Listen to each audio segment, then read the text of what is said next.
Yeah. Again. So that's my fault. Well, the June 18th, 2026 public information meeting to order at 7:05 p.m. Are there any special conflict of interest today? No. The purpose of this public meeting is to inform and provide the public with the opportunity to ask questions or to express views in respect to a development proposal. Councilors are here to observe and listen to your comments. However, they will not make any decisions this evening. Township requests you please notify staff by email at planning@plissunch.ca or by phone at 519-763-1226, extension 4. If you wish to be on record and would like to be notified of future hearings and decisions regarding this application. County requests that you please notify staff by email at landdivisioninfo@wellington.ca if you wish to be on record regarding the official plan amendment application and would like to be notified of future hearing and decisions regarding this application. Please note the meeting is video and audio recorded, and all electronic meetings are uploaded to the municipality's YouTube page. By attending this meeting in person or by registering to participate in the meeting by electronic means, you are consenting to have your likeness and comments recorded and posted on YouTube. Please note, in accordance with the Planning Act, the following parties may appeal this application to the Ontario Land Tribunal for a hearing: the applicant, a specified person, public body, registered owner of the property to which the bylaw will apply, and the minister. Please note that if a specified person or public body does not make an oral submission at a public meeting or provide written submissions to the township before a decision is made, they are not entitled to appeal the township's decision to the Ontario Land Tribunal. In addition, they may not be added as a party to a hearing of an appeal before the Ontario Land Tribunal unless, in the opinion of the tribunal, there are reasonable grounds to do so. You may wish to contact township staff for further information regarding the appeal process. Format of the public meetings is as follows. The applicant or agent will present the purpose and details of the application and any further relevant information. Township's planning consultants will make the presentation. Following this, the public can obtain clarification, ask questions, and express their views on the proposal. Members of the public are permitted 10 minutes each to ask questions and express their views. This time limit is imposed to provide each member of the public an opportunity to speak. Council will then have an opportunity to ask any clarification questions. The applicant and the township's planning consultants will attempt to answer questions or respond to concerns this evening. If this is not possible, the applicant and or staff will follow up and obtain this information. Responses will be provided when this matter is brought forward and evaluated by council at a later date. This public meeting involves an application, official plan and zoning bylaw application D14 CBM property location municipally known as 6947 concession 2 Township of Plissunch. The purpose and effect of the proposed official plan amendment is to amend Schedule B7 of the official plan, the land use schedule for the Township of Plissunch, to allow for an aggregate extraction operation by adding the mineral aggregate area overlay to the subject lands, with the exception of those lands to be maintained in core greenlands and greenlands designations, and to amend Schedule D of the official plan, mineral area resource overlay, to add the proposed extraction area to the sand and gravel resource of primary and secondary significance boundary. The purpose and effect of the proposed zoning bylaw amendment is to amend the Township of Plissunch zoning bylaw 23-2018 as amended to site-specific rezoning the lands municipally referred to as 6947 Concession 2, also known as Aberflow South Lake Pit, from an agricultural A and natural environment NE to extracted XI and natural environment NE with site-specific zoning SPXX. Now invite the owner to the applicant presentation.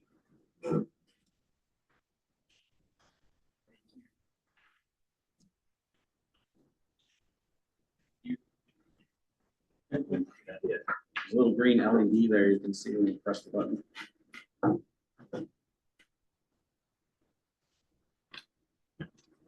Oh, there we go. Thank you, Mr. Mayor, members of council. My name is Neil DeRuyter. I'm a planner with MHBC Planning.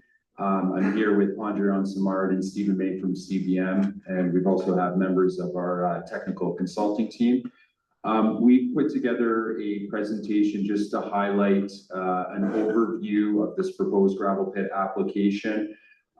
Certainly wanted to highlight with respect to what's proposed, where we've come with respect to the application review process, and some of the next steps. So this is a new sand and gravel pit application that's located at the southwest of the intersection of Side Road 20 and Concession 2. On this next slide here, you can see that the lands are outlined in the dashed red line. That is what's known as the proposed license area. That's essentially the boundary of the proposed pit. And then within a black dashed line is the extraction area. And that's where aggregate extraction is proposed. So this operation won't include any on-site processing of aggregate. The aggregate that is extracted at this site will be shipped to the McNally pit. So that red line that you see along Concession 2, that will be the haul route for this site. So it's a 2-kilometer stretch of road between this proposed site and where the existing access to the processing plant at the McNally pit is located. So from there, extracted materials would be washed and processed and then shipped out to market from the existing accesses at the McNally pit. There's a few applications needed in order to permit this pit. We've submitted official plan amendment application to the county and then the zoning bylaw amendment application, which is before the township. In conjunction with that, we've also applied for a license application under the Aggregate Resource Act.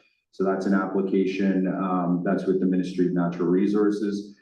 We have gone through and completed the consultation process under the Aggregate Resource Act process, and I will touch a bit on the outcomes of that process and the next steps as it relates to the aggregate license application.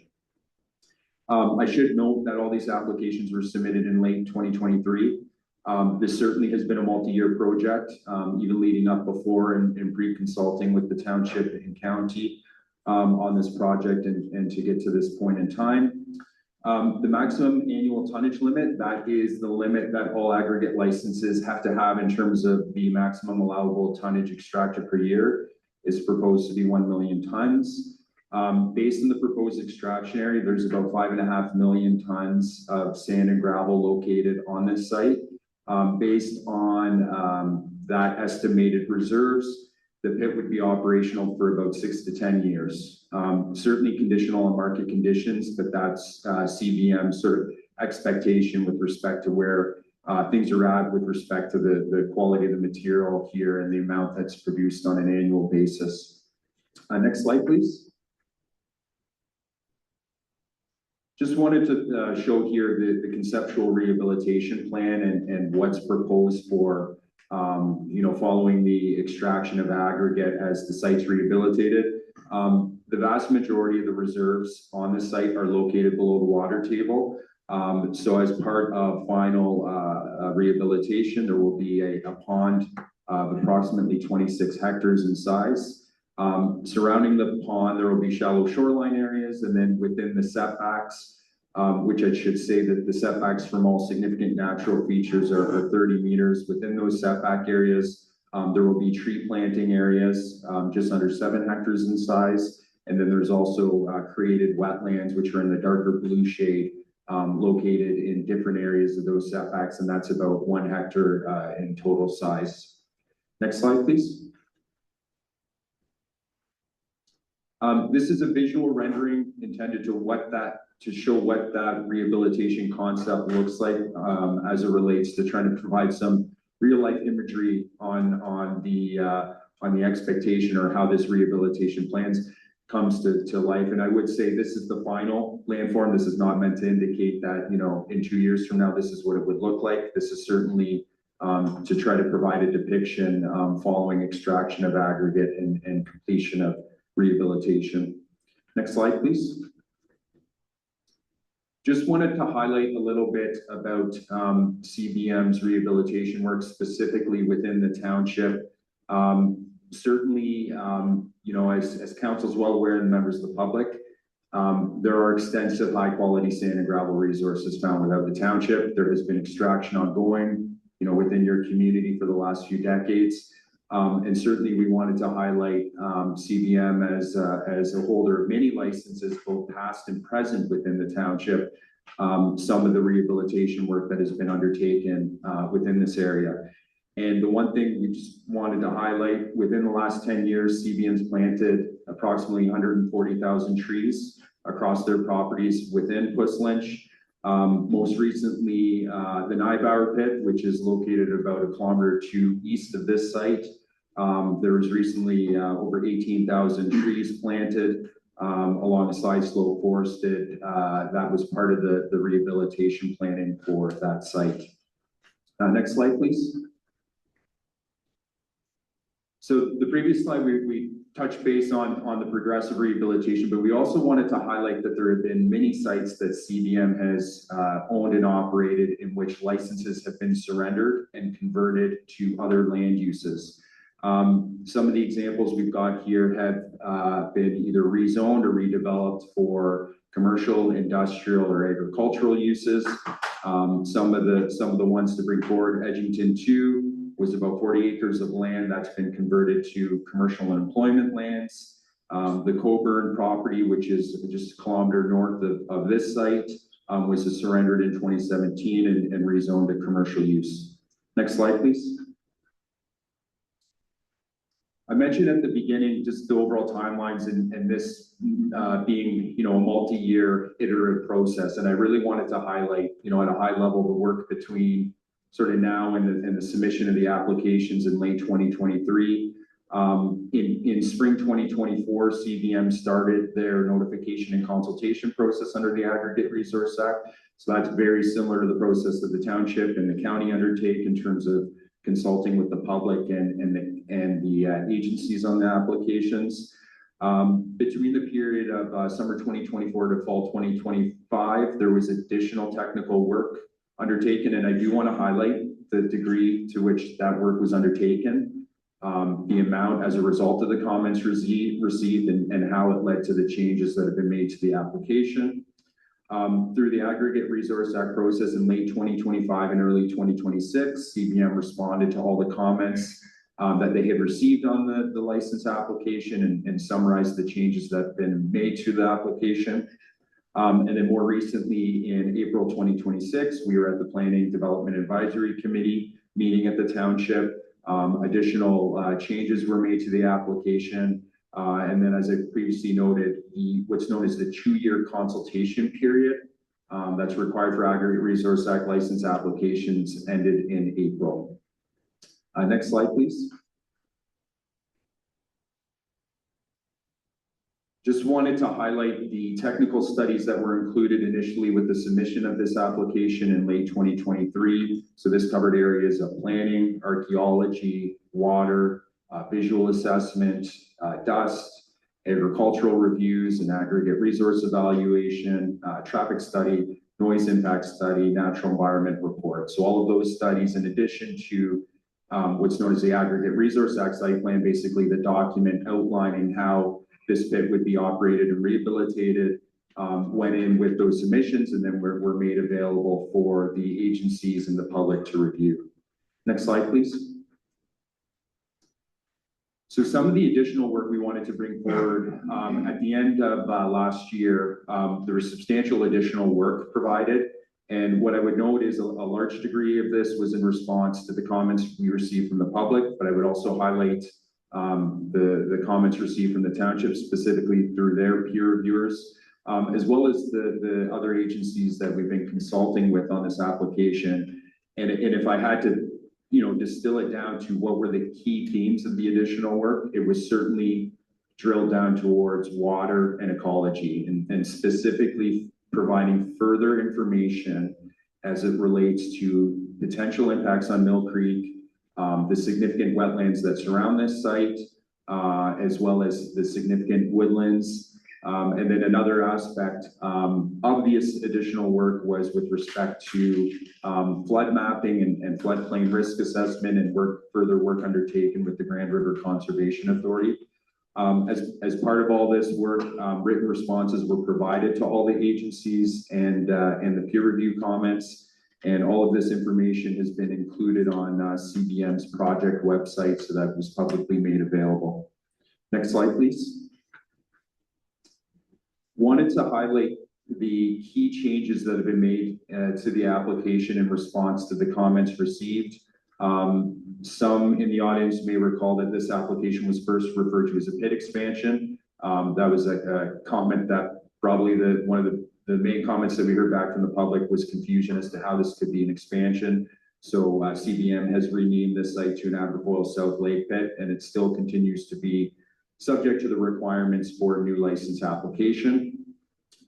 With respect to specifically comments received on impacts to the natural environment, including Mill Creek, a monitoring plan was developed, and specifically this monitoring plan is intended to outline what are trigger levels and potential corrective actions. So essentially establishing trigger levels both in groundwater and surface water to evaluate and assess how the pits developed relative to those triggers. Where triggers are then exceeded, then further actions have to be undertaken to further assess and mitigate that potential risk.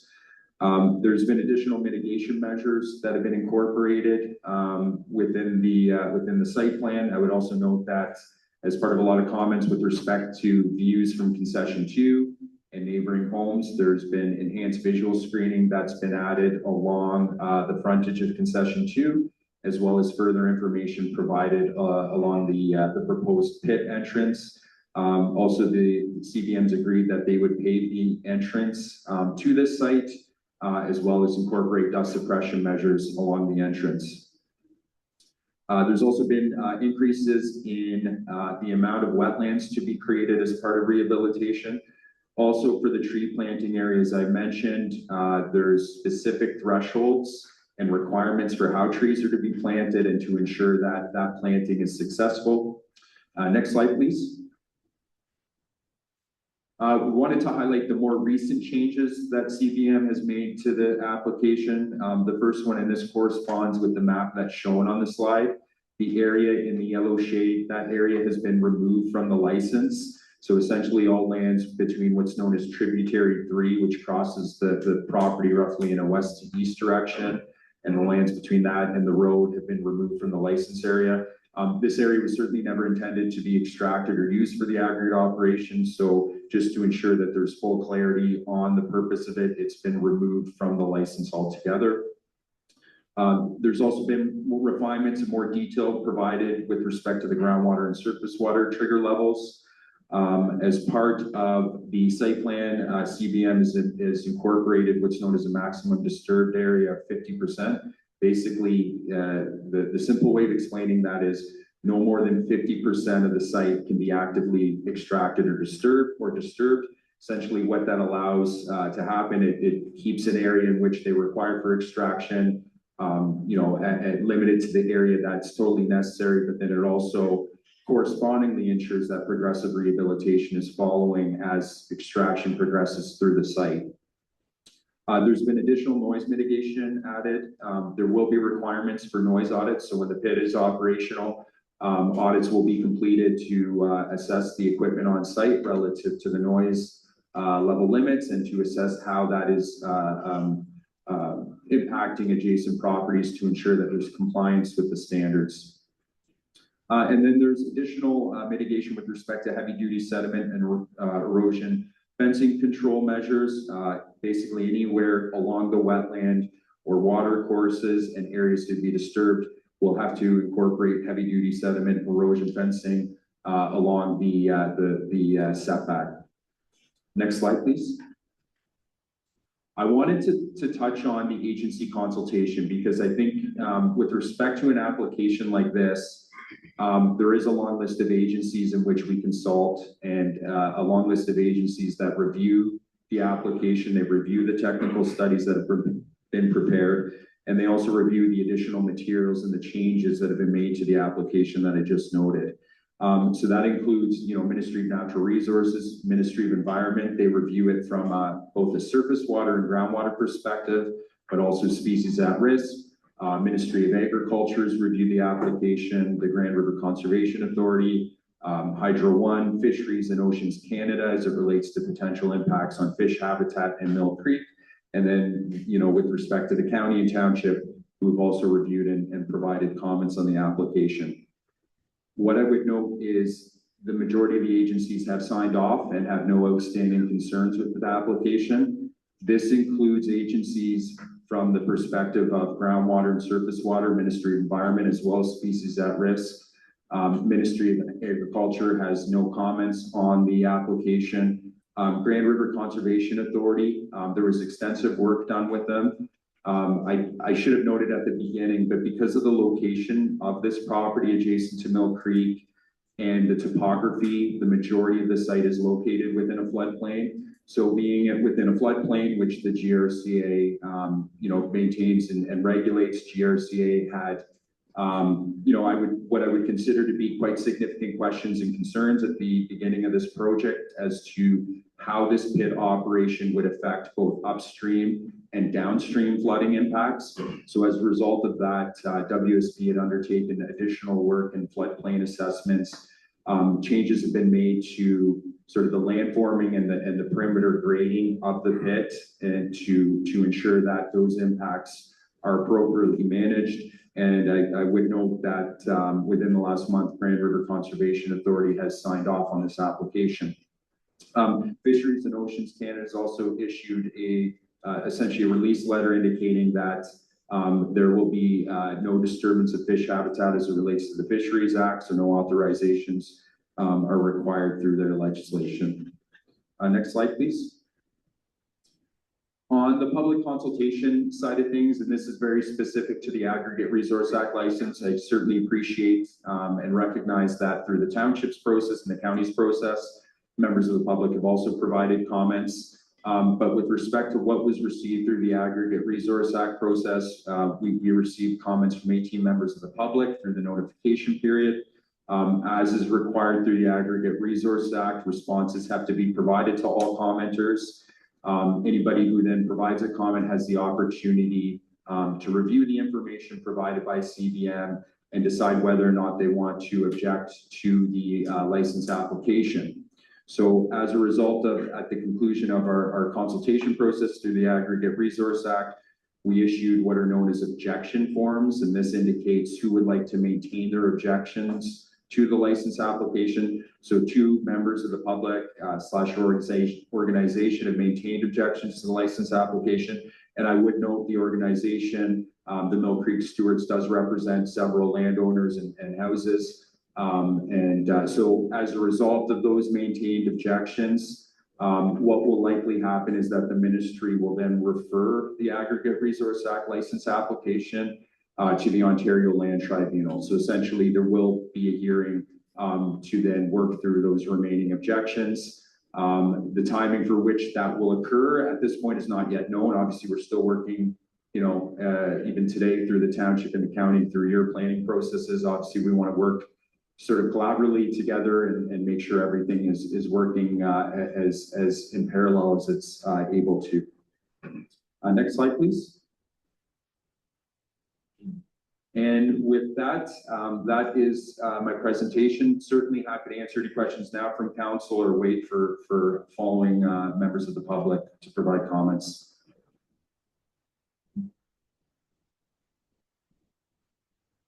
Okay, thank you. Next, I'll ask Rob Stoltz for his presentation.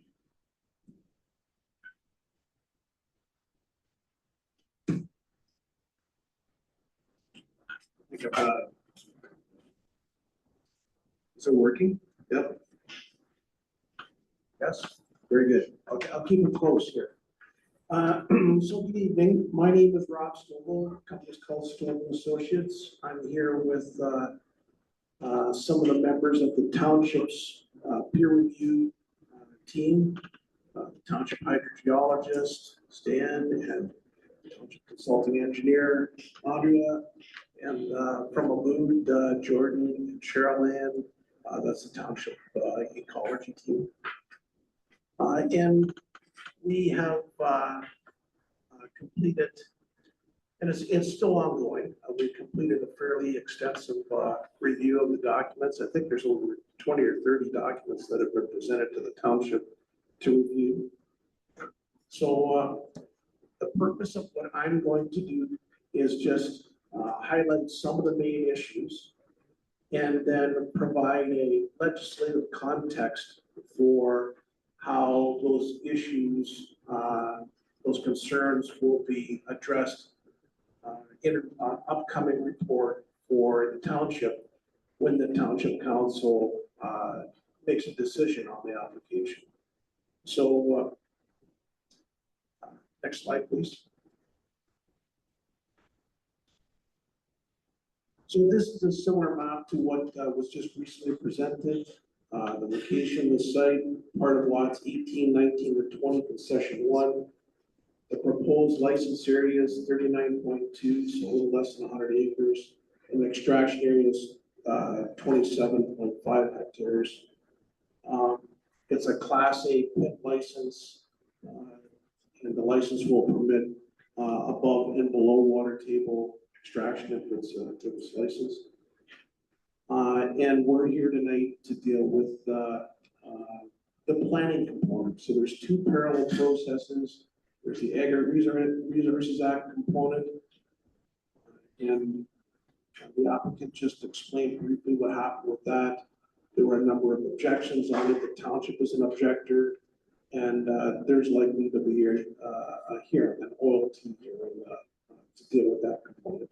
And a decision hasn't been rendered on the planning act portion.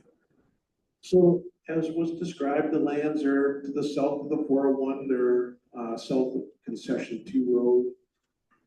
And they're surrounded by significant wetlands. There's the Mill Creek, which is a recognized cold water fishery that bounds the site. And with the wetlands, there's significant forested area and significant wildlife habitat. So it's an important ecological feature associated with this, with the local area. Next slide, please. So the county official plan, it's the document that the township follows to provide guidance on land use planning decisions. It designates the site mostly as core greenland, but there's also a small portion to the west that is greenland. And the reason for the core greenland is, to some extent, it's there's wetlands, but for the most part, it's because the area is regulated by the Conservation Authority because it's floodplain. The next slide, please. So also associated with the site, the site's zone natural environment, and again, that's because of the area being associated with the floodplain. So I tried to boil it down as simply as I could about what the main issue in my view is about the proposal.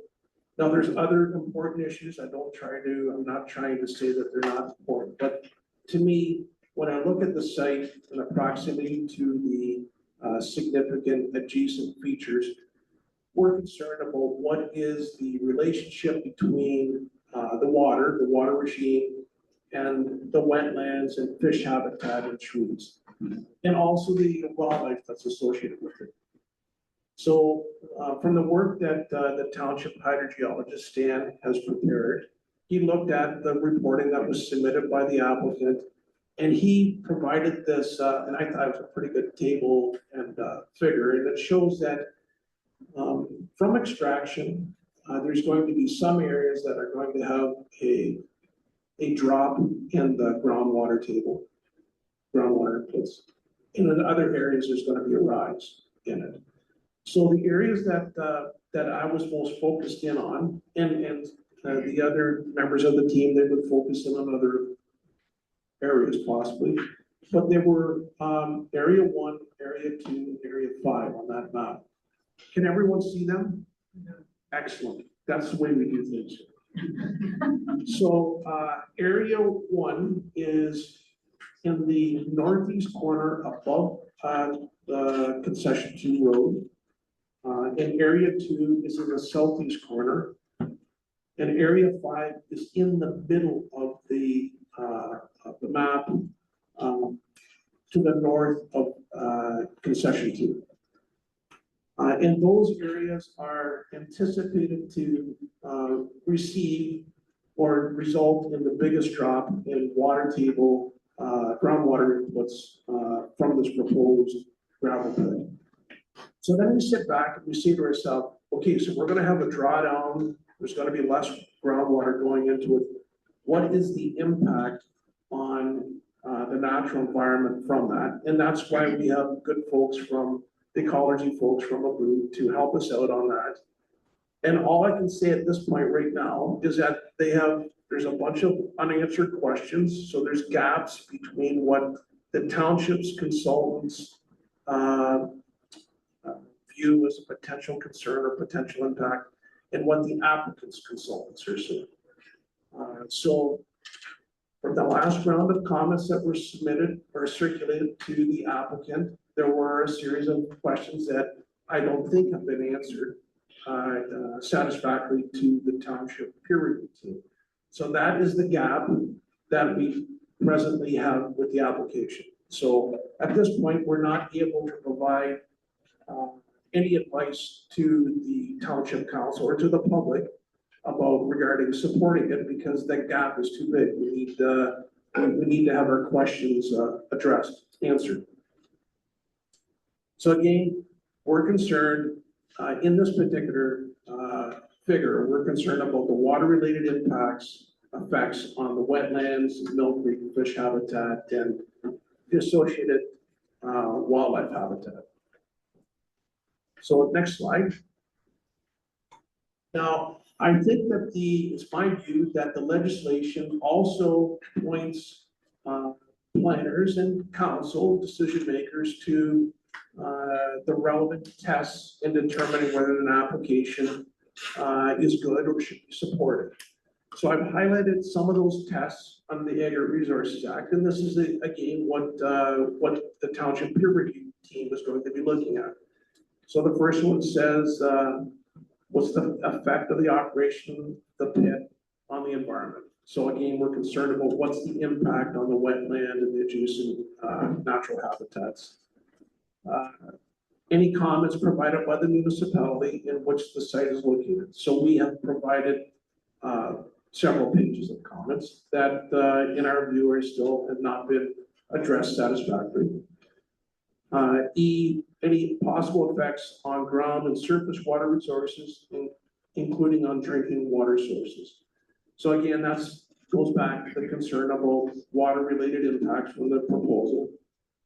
And I haven't mentioned this before, but we're also the township engineer, and I am concerned about what's the potential for the effect of the proposed haul route and truck traffic on the township road there. So that is still an outstanding concern that we don't feel has been addressed satisfactorily. The next slide. So the next slide deals with the Planning Act. And this is the reason why we're here today, is that there's a Planning Act applications proposal to rezone. So matters of provincial interest is the heart of the Planning Act at the very start. Deal with the protection of ecological service systems, including natural areas, features, and functions. C, the conservation and management of natural resources in the mineral resource space. So they get the aggregate resource component in there too to try to provide a balance. L, the protection of the financial and economic well-being of the province and its municipalities. So again, we're concerned about what's going to happen with the township's road. How is that going to be maintained? And how's it going to be safe? And the resolution of planning conflicts involving the public and private interests, and all the protection of public health and safety. So again, that comes back to the road and making sure it's safe for everyone that uses the road Because if the development is approved, it will become, that part of the road will become a haul road for trucks. So next slide, please. Under the Planning Act, the Minister of Municipal Affairs, he can issue provincial planning statements, and we have one from 2024. And Chapter 4 of the provincial planning statement deals with natural heritage features. And again, it says under Section 8, there's a highlighted, it says if any development is proposed in proximity to significant features, that an evaluation has to be completed. And it has to be demonstrated that there will be no negative impacts on the natural features or on their ecological functions. So again, there's a gap between what the applicant has provided and what the township's peer review team has evaluated. And at this point, we're not, the peer review team is not satisfied yet. Under 4.2 deals with water, and again, it's talking about consideration protection of hydrologic functions, features, and they need to be protected, improved, and restored, which may require mitigating measures and/or alternative development approaches. So again, it's a high important component of the provincial planning to ensure that we protect water and water features. So the next slide, please. Now, as planners and the council, members of the township, I think it's fair to say that everyone here has been experienced to some extent with aggregate resources. And the province sets out that it's very important to protect aggregate resources. And this ensures good building, affordable building for now and in the future. And so that whole aspect of dealing with the natural resources has to be taken in balance, but it doesn't override the fact that that we also need to consider protection and consideration of natural heritage and water. But it is a clear policy that says that we need to identify and protect these features. There's one provision within the PPS that it ensures. It says extraction shall be undertaken in a manner which minimizes social, economic, and environmental impacts. So that's a key consideration that has to be addressed by the applicant. Another matter, and this has been raised because of, I would say, ongoing concerns with pits in the area about making sure they're being rehabilitated as quickly as possible and ensure that there's an overall plan for considering the next life or the end use for the gravel pits. So 4.5.3.2 of the BPS, it requires comprehensive rehabilitation planning is encouraged where there is a concentration of mineral aggregate operations. And I think in this particular case, that policy comes to play. So the township would be looking for consideration of an overall plan for what is going to happen with all these pits in the area of concession 2.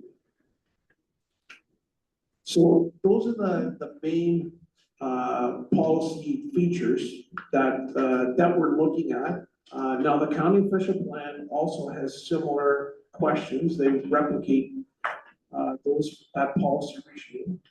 And it basically requires planners, but also the council to take those things into consideration when they make a decision on an application.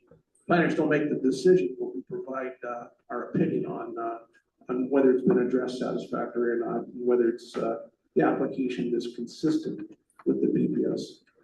So then we come to what is the next stages. So already got that up. Okay, so the next steps here. So we're still in the midst, in our view, of ongoing application review. There was the last round of comments that were sent out. I don't think they've been, well, I know they haven't been all addressed. Certainly not all addressed satisfactorily. So we're gonna we anticipate seeing more paper on that. And then, at some point in time in the near future, it's our hope that the documentation will be provided and the team from the township's peer reviewers will be able to get together and be able to provide an opinion to township council about whether the proposal is consistent with the PPS and meets and conforms to the policies within the county official plan. So that's the overall view from a planning standpoint. We're not in the middle of it, but we're not definitely not at the end. So that's my presentation. And I am glad that I have my team here to answer your specific questions. So thank you. Thank you, Rob. We have one individual register at a time. So this is the component where the public has an opportunity to pose questions, and I'll invite Mr. McLean to the microphone. Thank you. And I do apologize to anybody here who's a soccer fan tonight. I do not know who scheduled this for the guitar game. Golf fan. Sorry, Mike. I think my turn. It is. On. Here, or better. Okay, so probably I'll just speak loud if you can hear me if I speak loudly. Yes. Okay. John, just wait one more. Okay. And normally heard well. I getting Just confirm it's on. Yes, okay, that's better, thanks. Okay, so, good evening, everyone, and I do thank you for coming out during this evening with the World Cup game on. I want to thank Township and County for arranging this public information meeting regarding proposed zoning and official changes to the beautiful Lake Farm property. The elephant in the room, and Mr. Strobel has kind of mentioned this, actually the elephant-sized question summarized in the Township zoning, the county's official plan, and even the Provincial Aggregate Resources Act, is would this below water table pit application, if approved, have minimal adverse impacts on the neighborhood and the environment, especially the water? And second, and this didn't seem to be addressed too much by Mr. Strobel, is there sufficient aggregate resource on site to justify that minimal adverse impact? And that's part of both the Aggregate Resources Act and the plan. Talking of elephant-sized questions reminds me of the old story about four blind men asked to describe an elephant. One has hold of its leg and describes the elephant as emphatically describes the elephant as like a tree. Another has hold of its trunk and says, no, it's like a snake, and so on. The moral of the story is that humans tend to claim absolute truth based on limited information. And we believe that's what the applicant has presented to us here tonight. We believe they've given us a description of the elephant's tail and suggested it's the absolute truth of the whole elephant.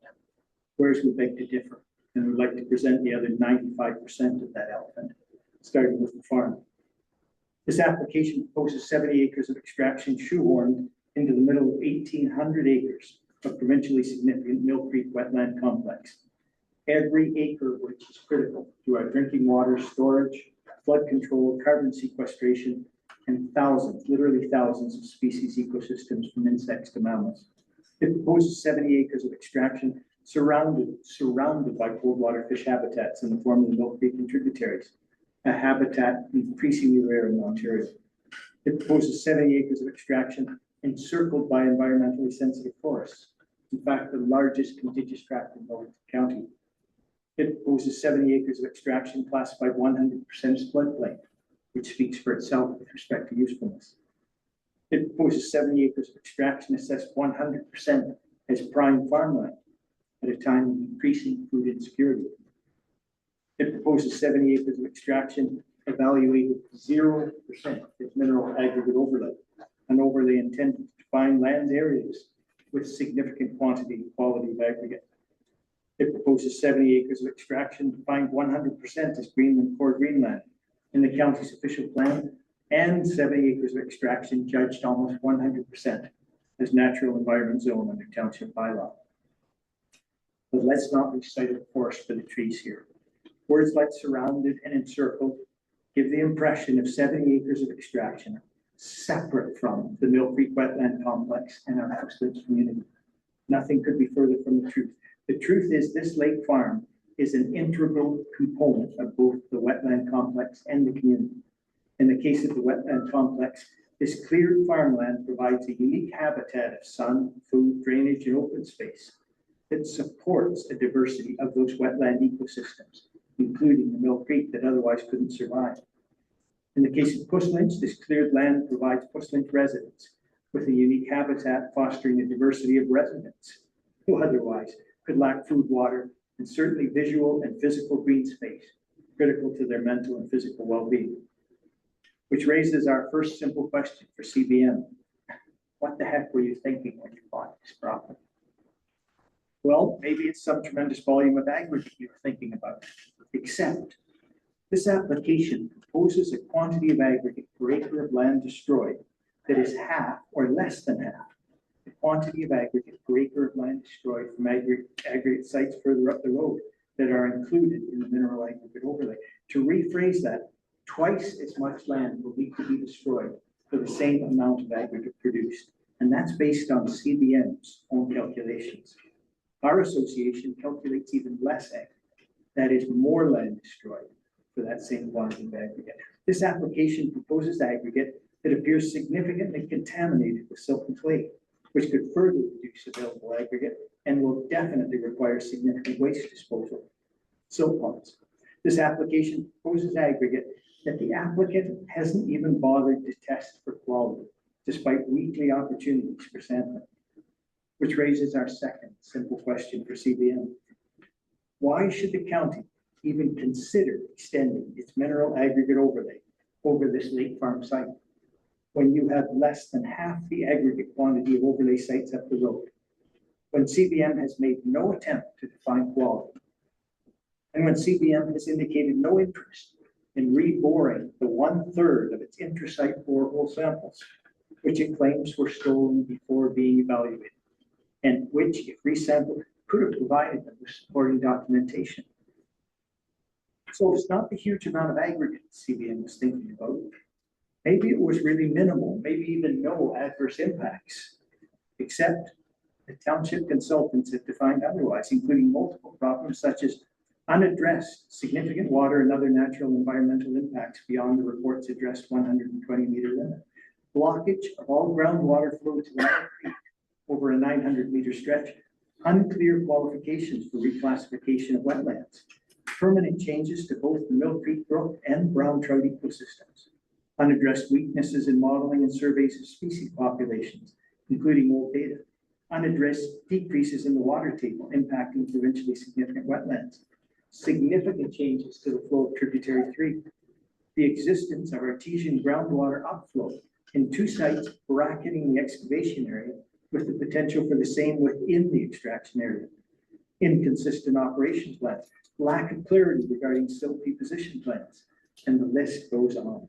But we haven't addressed the adverse impacts on our neighborhood, including an incomplete survey of private wells, potential structural and geotechnical weaknesses in the concession 2 haul route from Mill Creek Bridge, noise and dust exceedances that require the use of our private property to meet acceptable thresholds, drinking water well levels that will drop by up to 1 meter, unaddressed flooding on neighboring properties, old data beyond the 5-year limit for traffic patterns, an incomplete survey of secondary agricultural land. And this list goes on too. Seems simple to Mill Creek stewards. Limited aggregate resources and clear and obvious adverse impacts. Contrary to zoning bylaw official plan, Aggregate Resources Act, case closed. Except for something called net impact. The applicant proposes that modeling, mitigation, and license conditions will turn their only clear evidence of adverse impact into net minimal impact. An Ontario Land Tribunal member referred to this approach as a best hope. In essence, he stated that relying on that hope is not a case for conditional approval and passing the buck to future councils, generations, and tribunals. With that in mind, though, let's look at a few of our applicants' examples of hopeful modeling mitigation conditions. For instance, wetland modeling that includes groundwater that apparently runs away from rather than towards an immediately adjacent water course and through elevated land to another water course. Traffic modeling's recommendation for geotechnical and structural studies of concession 2 in the bridge, but not now, only after the applicant's proposal has been approved. Site operation model, it begins with phase 1 mining of above water table aggregate. Except there appears to be no significant, if any, above water table aggregate in that phase. Flood control mitigation that incorporates drain tile over a length of 350 meters with an elevation drop that simply would not drain. Incomplete farmland model that includes only prime farm area, a technical term, and ignores the importance of prime farmland, a practical soil description term. Mill Creek mitigation aimed at minimizing the impact of base flow changes to the creek by redirecting altered groundwater flow into a tributary that enters the creek further downstream. Unfortunately, that process leaves a 1,600-meter stretch of the Mill Creek with reduced groundwater inflow and a 900-meter stretch with literally none, permanently altering the Mill Creek ecosystem. Unlicensed conditions propose to protect the cold water fish habitat of the Mill Creek that, one, incorporate the brown trout as the Mill Creek's most sensitive species, ignoring the resident brook trout, which is much more sensitive. Two, incorporates a temperature threshold trigger that is virtually lethal to brook trout and significantly compromising to brown. And three, incorporates a monitoring frequency of every 3 months that would leave the cold water habitat disastrously warm for that period and much longer, given the proposed action protocol of discussion, followed by consultation, followed by discussion, and possibly action. And the list goes on too. Certainly, that's a lot of wishful thinking on CBM's part, balanced against the kind of reality we've seen in Pustelage and the rest of Ontario with respect to aggregate mining. Which raises our third simple question for CBM. Your consultants have noted that approval of this application would cause significant adverse impacts if it weren't for modeling mitigation conditions. Given clear evidence of flaws in all of those 3 areas, isn't it fair to conclude there will be significant, not just minimal, adverse impacts? In summary, full details about this application, not just the elephant's tail, reveal limited availability of aggregate resources relative to land destroyed and elephant-sized adverse impact to the environment and neighborhood, despite hopeful modeling mitigation conditions. Back to the elephant metaphor, Pustelage has been trampled far too many times in the past by the aggregate industry elephant, not to have learned to proceed with extreme caution. Thank you.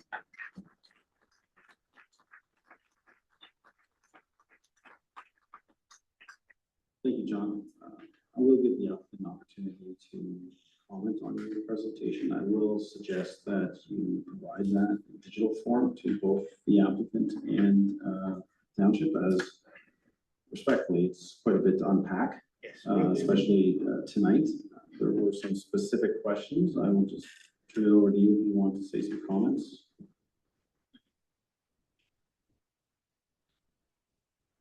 Yes, there were some very specific questions, and we'd really like a copy of that electronically if possible. But I think we're here today to hear your concerns. I think it's something that we're working through still. As Rob mentioned, we're going through some of the recent peer review comments that we received last month. And these are certainly items that we will also address. We take these very seriously. I'm also a resident of Pustelage, and I value Mill Creek just as much as you do. So thank you. I don't know if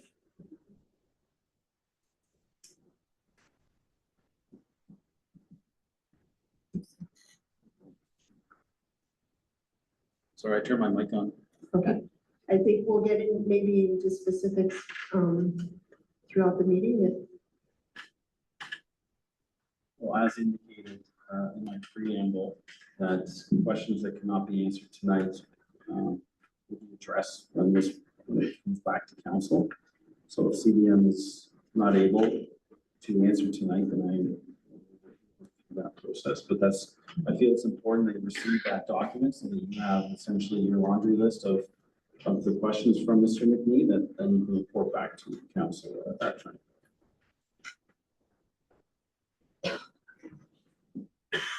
All right, we'll turn back to the gallery. So I will invite other members of the public that wish to speak to come up to the podium, and you have to state your name and address, please.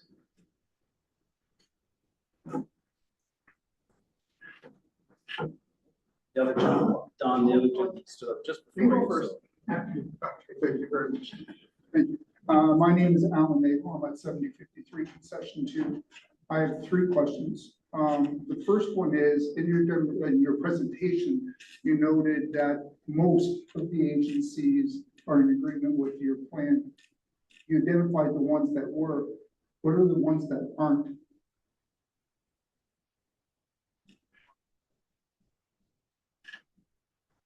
Through the mayor, the agencies that are objecting or have outstanding comments, the township, the county, and Ministry of Natural Resources has remaining site plan comments. All the other agencies have signed off. I just wanted to understand which ones. That's all. Thank you very much for that. The other thing was, again, for my own information, we're talking about going below the water table. How deep are you guys going with this pit? The depth of extraction of the pit is about 20 meters, roughly at the deepest part. As I mentioned, one of the things, like, we talked about the floodplain, right? And it being included in the floodplain. So the water table elevation here is understandably high, right? So, 95% of that depth is extraction below the water table. But roughly around the deepest parts would be around 20 meters in depth. Okay, thank you for that. My third question, so again, I live at 7053 Concession 2. I'm curious, how many trucks are going by my house every day?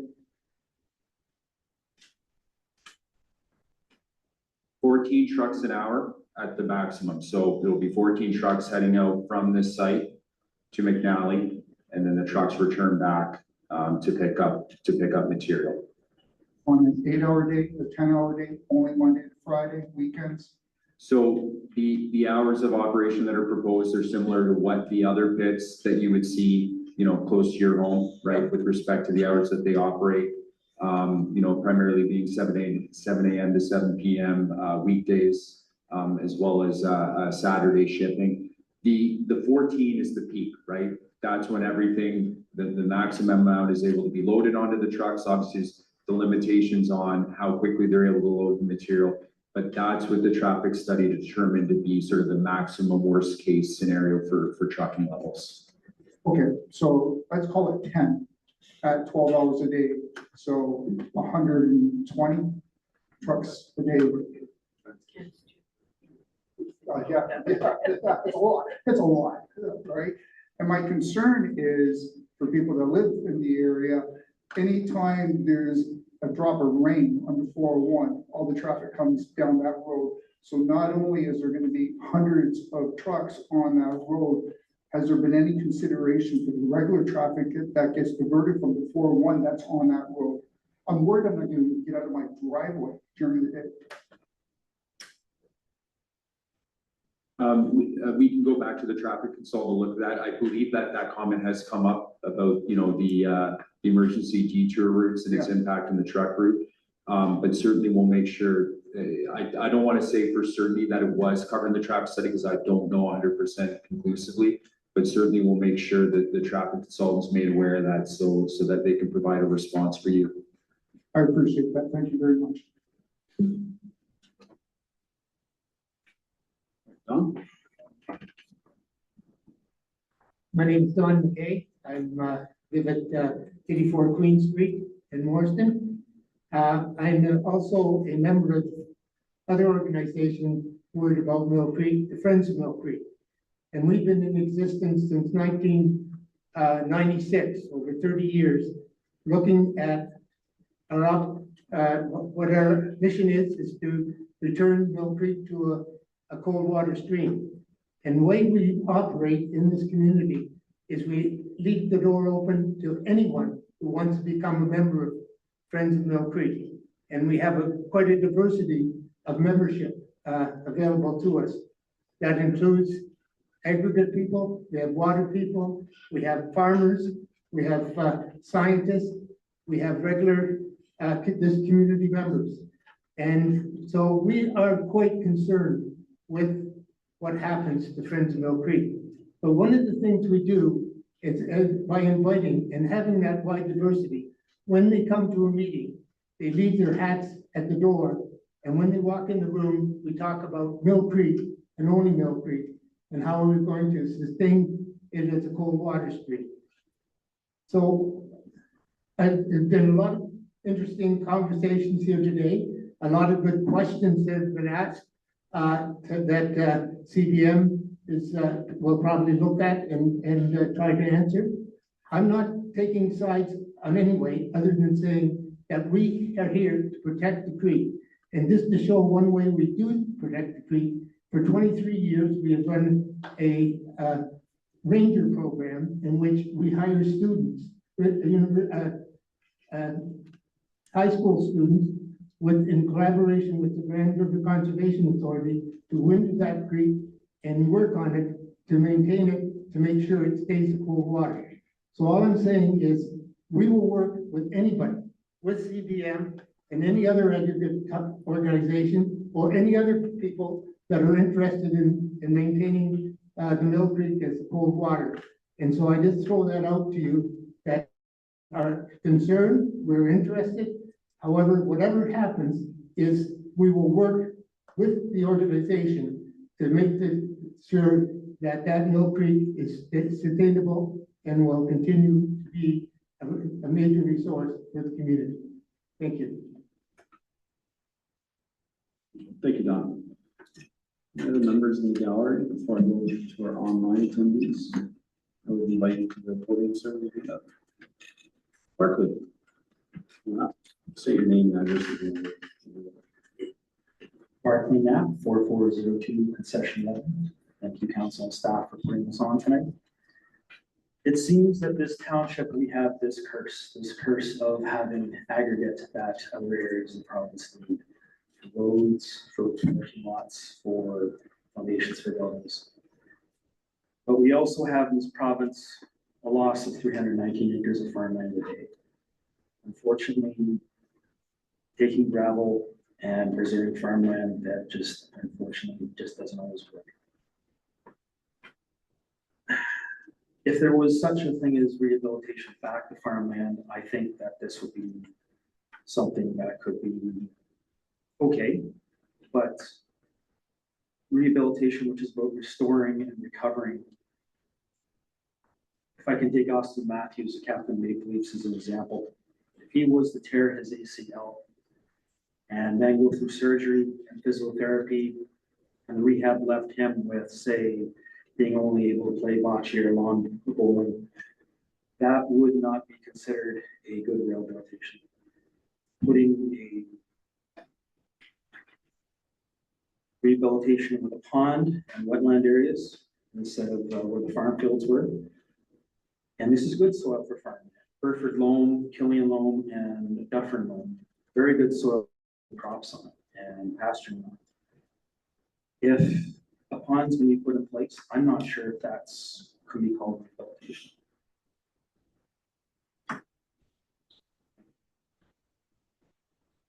Thank you, Barclay. Sorry, I'll go back to the ballot. Just remind you, probably know, state your name and address, please. Okay, I'm Sapphire. I live at 4214 Side Road 20. So I'm fairly close to the site, but not on concession 2. Our wellhead is about a ½ kilometer from the edge of the proposed pit. What is the range for having well monitoring done? Like how I would like to, have my well pressure and everything continue to work as it has. The past, you will be a hydrogeologist who will be able to answer your question. Hi, Sapphire. My name is Paul Neckfeld. I'm a hydrogeological engineer and I've been working on this application for a little while. Thank you for your question. We're going to perform a well survey of 500 meters from the license limit to look at the existing condition of all the wells. That's a commitment we put on the site plan. So before extraction begins, there's going to be a well survey. And there will be an opportunity anywhere that the pit is predicted to have an influence on water levels and opportunity to have the well monitored as part of that program. And I guess I just have additional comments and questions about rehabilitation. As other people have said, you can't rehabilitate farmland back to farmland once you've dug it all up. You want to turn this into a pond, but from what it looks like in the diagrams, I seriously question what like the oxygen availability in that pond will be. It doesn't seem like there is enough shallow area for plants to grow within those ponds.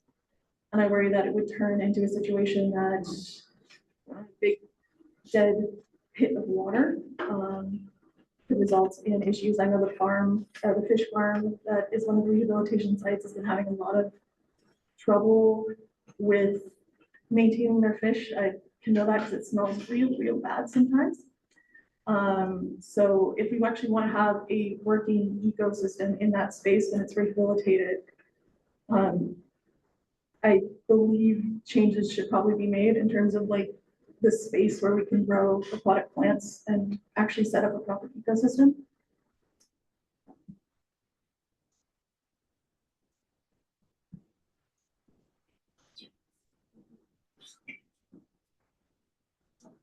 Hello, through you, Mayor. I'm Dan Usabe, ecologist on this file with WSP and also a planner.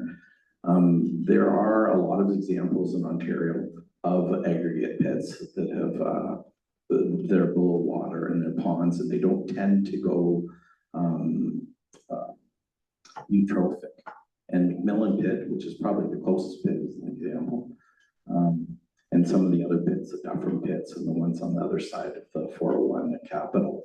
So it's not a thing that we often see. They're very deep pits, very deep lakes, and they don't tend to go totally eutrophic. You don't see that in Ontario, and you can check out when you go online and check out the other pits. So it's not something you really see. And around the edge of it, I agree that when you do have a very deep lake, you're not going to have a lot of the emergent aquatics. But all around the edge, we try to maintain as much wetland as you can in that littoral zone so that you do have a lot of habitat. That's the way I'd answer that question, is take a look at the other pits that have been rehabilitated in Ontario, and there are quite a few. Well, one of those other pits is McMillan, and it smells bad quite a lot during the summer. So. It's got a fish farm in it, but there are other pits that don't have fish farm in it. I'm not familiar with. I know Steve has more experience with that particular pit. But there are other pits, such as the Capitol Paving Pit on the other side of the 401, which is an old pit that has been used, and also the Reed's Heritage Homes on the other side of the 401, just at the end of the hamlet, is also another former pit that is in that state residential subdivision. I also noticed that there are some marshy areas closer to concession 2, which are not really noted in the diagram or will be dug up. I have noticed birds nesting in those marsh areas over the last month or so. So I don't know, that's just a note to maybe take a look at the ones that are right up against concession 2. And okay, so for this application, if it goes through, rehabilitation is not good behavior or charity to our community. It is a bare minimum requirement. What good would this do for our actual community? You're going to be taking away farmland from our children, these resources from our children. Future generations will not have access to this. How is Pleasant Lynch going to mitigate those losses?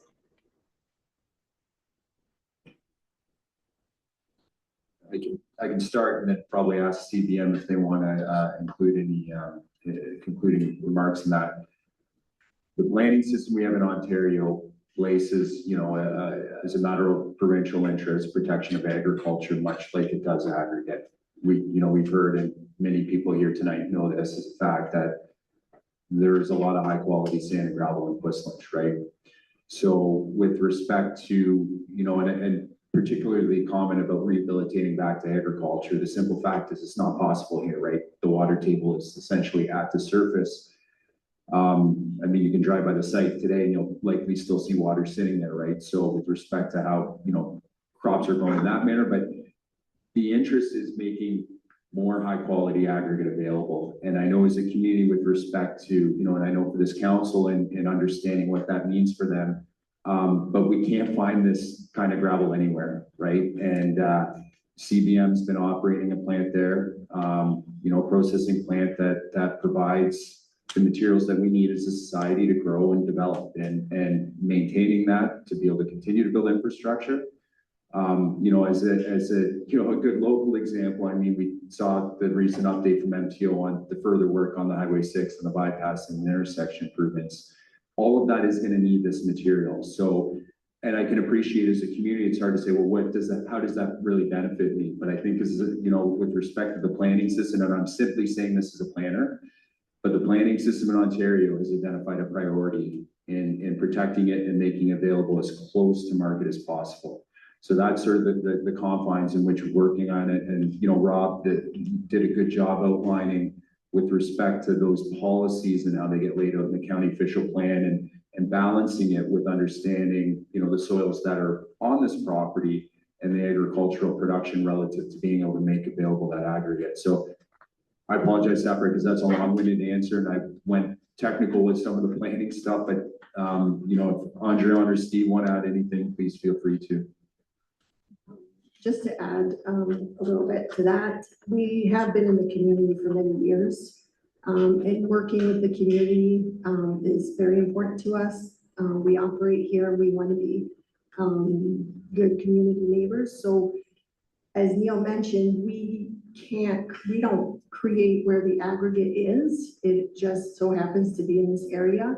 And so we want to work with the community as best as we can, address your concerns as best as we can. And, also just from a scientific perspective, through these investigations, there's a tremendous amount of work that's been done since probably before 2023. And so I think that in itself does add at least some scientific knowledge to our township that we can add to that. We have done several studies, not only on this site, but other sites. So we've learned a lot about the water resource and the aggregate resource. But at the end of the day, we've been a member of the community for many years, and we want to remain that way. So we're here, we're open to answer any questions you may have tonight or in the future. But those studies are a part of an application process. That's not like a charitable thing to our community. That's something you have to do as a part of the business. They are part of the application process, but I think that there's a lot of added value to the data that was collected that we wouldn't have otherwise. And as a community member myself, I find that helpful to understand the resource in the township. Any data, I think, the more data you have, the better you are, I think, in a community. I guess that's my point. Well, you can't eat rocks or sand, and climate change is not making either of those things harder to get. So it would be better for our community for this to stay as farmland, and that's all I got to say.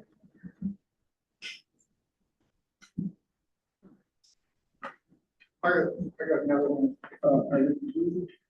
Just gonna see if there's anybody else instead of playing it twice. I'm sorry. No, it's fine. You're there. Okay, thank you. Maybe a couple comments here too. So the fish smell, it's not, it's actually not the lake, it's the totes of dead fish that they keep there. And thank God the wind comes from the west, and I don't stop, I live right beside it. So that would be a good thing if we could get them to empty those totes in July and August, because the smell can get right, but that's what it is. The other comment, I agree with the other gentleman. We are the curse of having great aggregate in our community. And unfortunately, it's a responsibility that we have to the province to be able to build. So I understand that part of it. One of the things though that I was thinking about, and I forget who mentioned it earlier, but with the gravel pit and then the water, it has an effect on the hydraulic pressure of the water in the surrounding area. In some places, it's going to go up, and some places it's going to go down. I'm interested in the places where it's going to go up, because we own property right on side road 20 as well, that whole area, and that is wetland in there. Will that hydraulic pressure change affect the water there, and will it come up or down?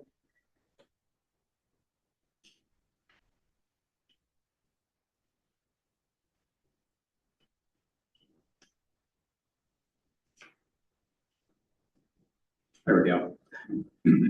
So in general, what happens when you dig a pit into the gravel aquifer is you have the aquifer is sloped, the water table slopes across the gravel, and as you extract it, you end up with a flat pond. Ponds like to be flat. They don't follow the slope of the pre-existing groundwater. So you have a little bit of drawdown on the one end, and you have a little bit of uplift on the other, as you correctly talked about. So groundwater levels rise broadly to the west side of the pit, and they drop to the east side of the pit, broadly speaking.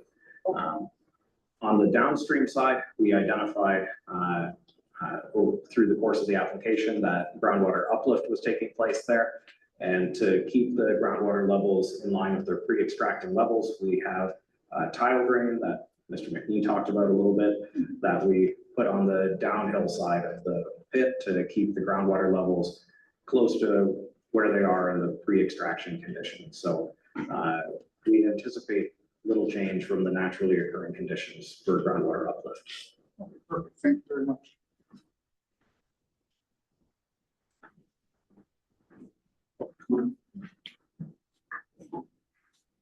Evening, my name is Eric Glos, 4237 Side Road 20, so across the road. I heard the applicant mention something about noise audits. I was curious if you could expand on that, how frequently they are, who performs the audit, what the levels that you had mentioned, who sets those levels, and what happens if those audits aren't successful? Yeah, thank you for the question. So to start, the noise level limits are set by the Ministry of Environments. They have limits depending on what area. The limits are higher if you're in an urban area, generally lower if you're in a rural area. So generally where your property would be located, I believe would be sort of under the rural classification. So the limit, I think, ranges sort of between 40 and 45 decibels. So what happens is with the noise audit, there's a timeline within, I believe it's, and we'll make sure to confirm this for you, but either within the first 6 months of the pit operating or within the first year, that essentially they run an audit, right? So they put noise monitors around the site to see what the noise levels are at various points of day, right? And then what they do is they run it, an assessment compared to the study that we submitted with this application. And then they review it relative to that criteria that the Ministry of Environment has to see if it's in compliance. How that gets reported, so the CDM would be retaining, a noise consultant to do that work. But then that report then gets submitted to the ministry.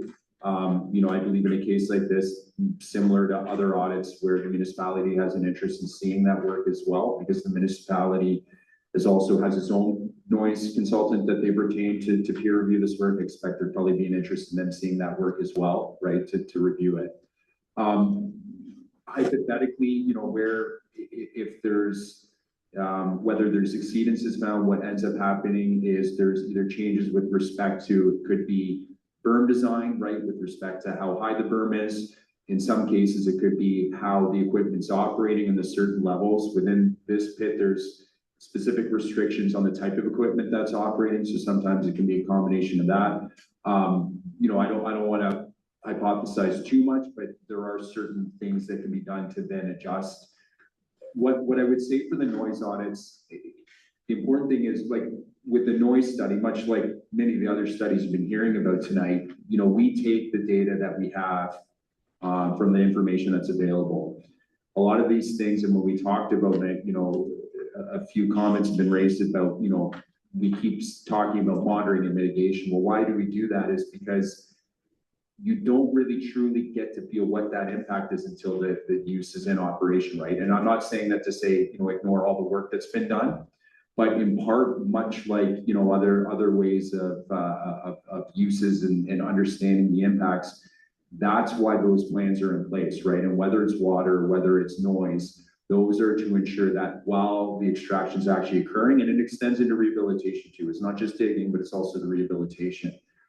So that's why those have been put in place. It's very commonplace for below water pits of this nature to have plans like that in place. Noise audits are a common thing that are undertaken. And certainly the township's noise peer reviewer, that was one of the recommendations that they wanted to see. Does the monitoring extend to the traffic on the road on 20 as well, or just the mining machine? But in terms of like where they would set up the monitors? Yeah. Yeah, typically what they would end up doing is put it around the perimeter of the property, right? So you're trying to get it where there's closest to homes, so to measure it from that. Okay. Thank you.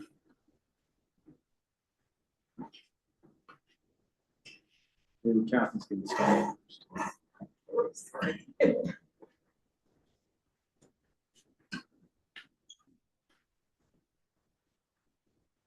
I'm gonna be up a little bit all over the place because I was making notes, as we we're talking. So, Before you start, just your name and address, please. I'm sorry, Just state your name and address. please. Kathy White, 4540 Wellington Road, 35 in Twistledge. And I've spoken many times about aggregate applications. This one, of course, is for planning. When I first heard of this application for this specific property, very sad.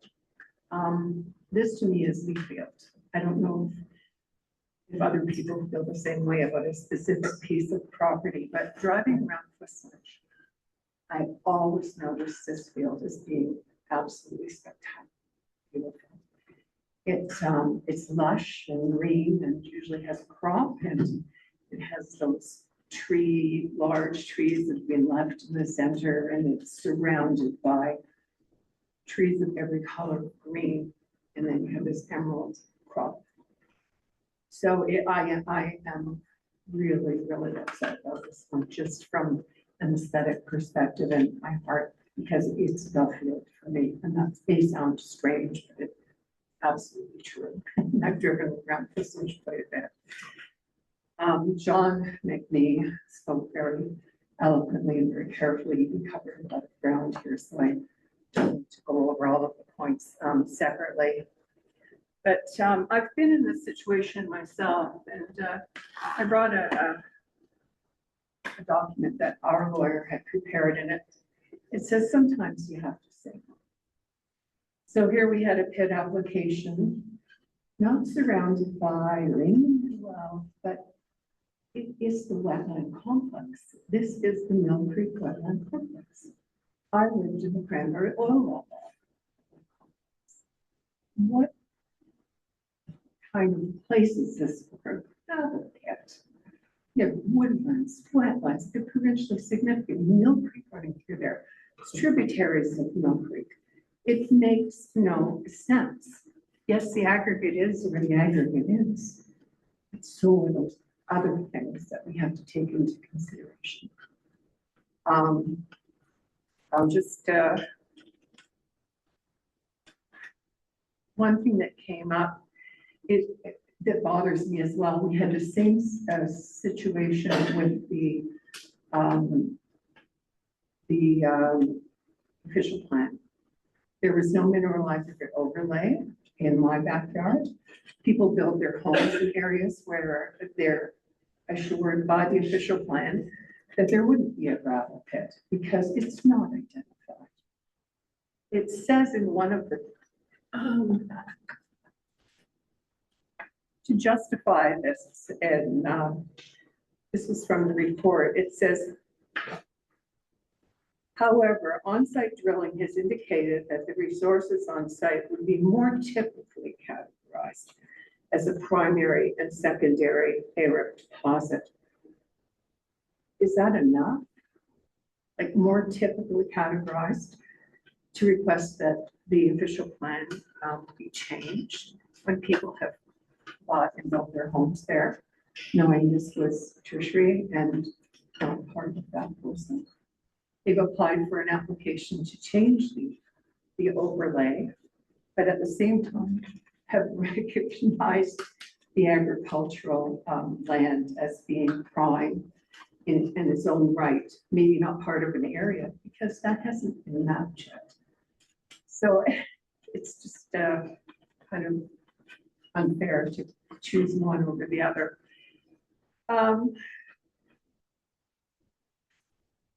So I've gone through the PSW, is in the middle, dust. I believe in the report that it would be a visual assessment by the pit operator, whether they needed to use a dust suppressant or not. So I'm not sure what other would be in place for that. And that was something that came up in our case as well. You can't just go out and look and see how the wind. Well, I want to see some dust over here. We're also very concerned about the silica. This seems to be more of a sand pit than a gravel pit. I noticed when you first introduced it, you said it's a sand and gravel pit. Usually we just hear gravel pit. So when I looked at the borehole evaluations, it's sand, silt, clay. How much aggregate is really there? Is there enough aggregate to justify the permanent removal of class 1 to farmland? In the middle of the wetland complex, let's not forget that, to me is the most important part. So it's a significant recharge area. I did read in one of the reports that the water might even be purer or better because they're not farming anymore, but you're talking about removing all of the gravel that filters the water and then leaving an open sore on the, or open for contamination. Major recharging area, part of the Galt Moraine with Paris Galt Moraine is in the extraction area, I believe. It's tributary 3, which you're staying 30 meters. There might be areas in the proposal where 30 meters is not sufficient. I didn't really get into a lot of detail there. Complex wetlands. So I think that's about it. I just wanted to say that, thank you, John, for bringing up a lot of points. But for me, it's the field, it's the complex, it's a sensitive area. This thing, it does have some aggregate, but there's always a certain balance. So let's balance something that we'll have forever over something that we're going to take, don't really know, and it's gone. Thank you.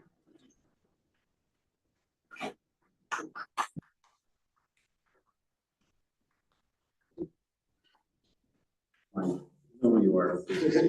I'm David Pady, and I'm on concession 4, so I'm not a neighbor.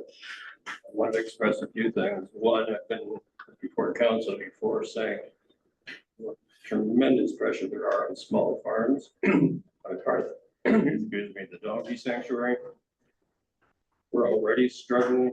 Every small farm in Pushland is struggling. We can't get sufficient land. And secondly, I'd like to say that I'm a cyclist. And I cycled that road, and I cycled it yesterday. It's hard enough with the trucks as the road's getting broken down. But a week ago, I saw a sandhill crane on that property. Now, are they nesting in that area? And has that been part of the study? Does anybody know that? The sandhill cranes are really rare. And I know they are down near Pushton Lake and that went down there. Has that been studied?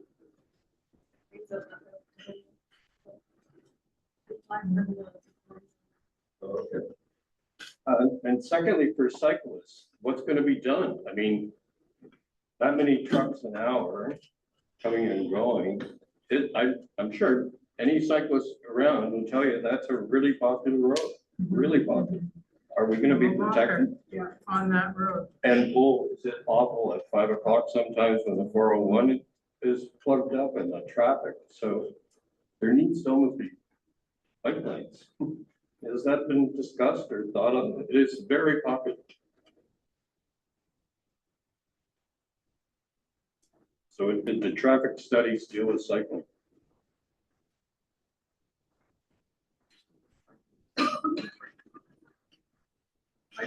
We'd have to get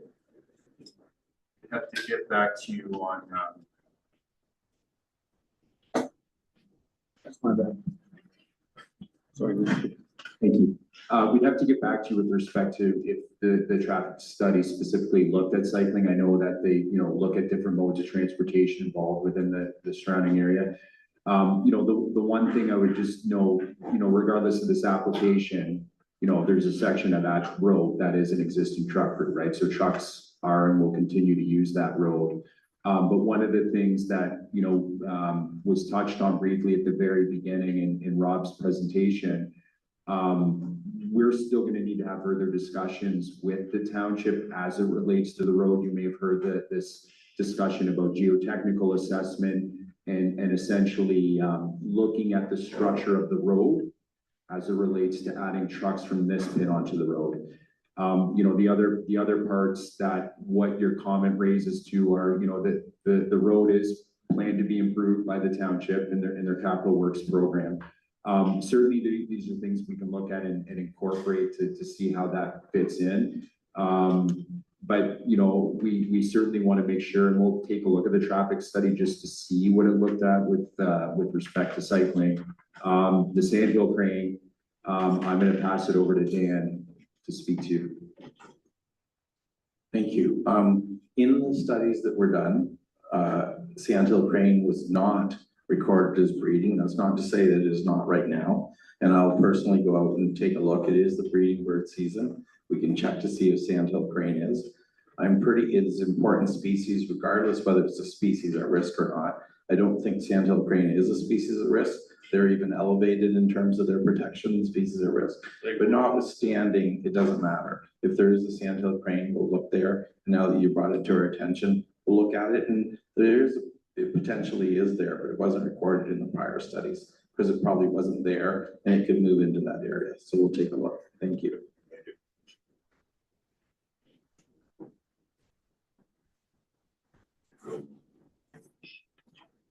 Only Cherry 4143 side of South India. So I think, there's significant gap between the peer review and the applicant. How are we going to address those gaps? That's the first question. And what sort of time frame are we looking at? The second one, I think we haven't done an extensive review of the public health and safety issues that surround us. Personally, I'm asthmatic. I came to personal use for the treatment. And my asthma is completely subsided. Now, what are the long-term effects? You guys are going to disappear after 6 years. How does that translate into real health and long-term harm? And I agree with the last speaker. I cycle on that road almost every day. I walk with my grandson on that road.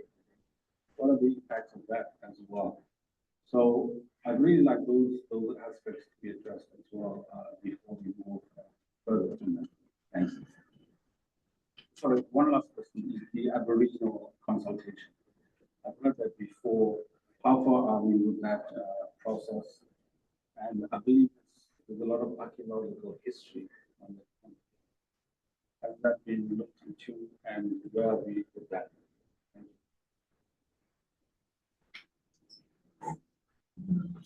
Yeah, thank you for the comments and questions. Certainly, we can take some of those items back just on the Indigenous consultation, just because the requirements that we do sort of under the licensing and the Aggregate Resource Act are a bit different than what the township would have. But as part of that process, we have to engage and consult several Indigenous communities. You're right that the archaeology work did have archaeological resources that have been found and identified. So as part of that work, there were 3 different communities out on site with the archaeologists to look at that. Certainly, the important thing, what I'd like to say on that note, in Ontario, before any aggregate license can be approved. Essentially, the Crown has to be satisfied that duty to consult has been obtained. So what that means is, have you properly engaged, consulted a community? Have you meaningfully received the feedback, made changes, incorporated what we have? So we certainly, throughout this process, that's been, I know I didn't touch on it as much in the presentation. I apologize for that, but that, with respect to the work that we're doing, in addition to the work we do with the public and the peer reviewers, is a really critical part as they take a significant role and interest in these types of proposals. I would just add some comments to that. The peer review and negotiations going back and forth, it's very difficult to put a timeline on that. It all depends on whether the two parties are able to come to an agreement, and at some point, if they are not, then we will likely head off to a tribunal. So, CBM probably has interest in moving this along at a quicker speed. So that really dictates is just that communication back and forth, and whether or not CBM can resolve the issues of our peer review team. But to give you a definitive timeline on that, it's just a little challenging. But so any of the members in the gallery would like to speak? Any online folks? If there's anyone online who'd like to make a comment or ask a question, if you can please use the raise your hand function, you'll just find it located at the bottom of your screen.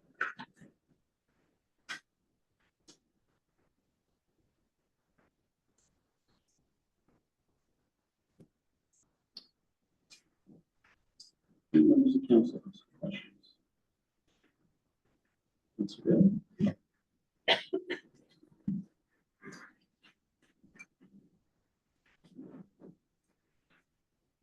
This question is on behalf of the youth members that I talked to in the community, neighbors that aren't here today, the folks that kind of drive by and wonder, why are there so many pits sitting quiet in Puslunch? And why so many CBM pits sitting quiet, not surrendered? Why are they not donated for recreational use or designed for the public to use? And I understand that the province doesn't take this into account, but I'm just wondering if you can help explain to the community. I think you mentioned you're the holder of many licenses and members of the community. Why do you need a new pit with all these other ones still sitting and not exhausted?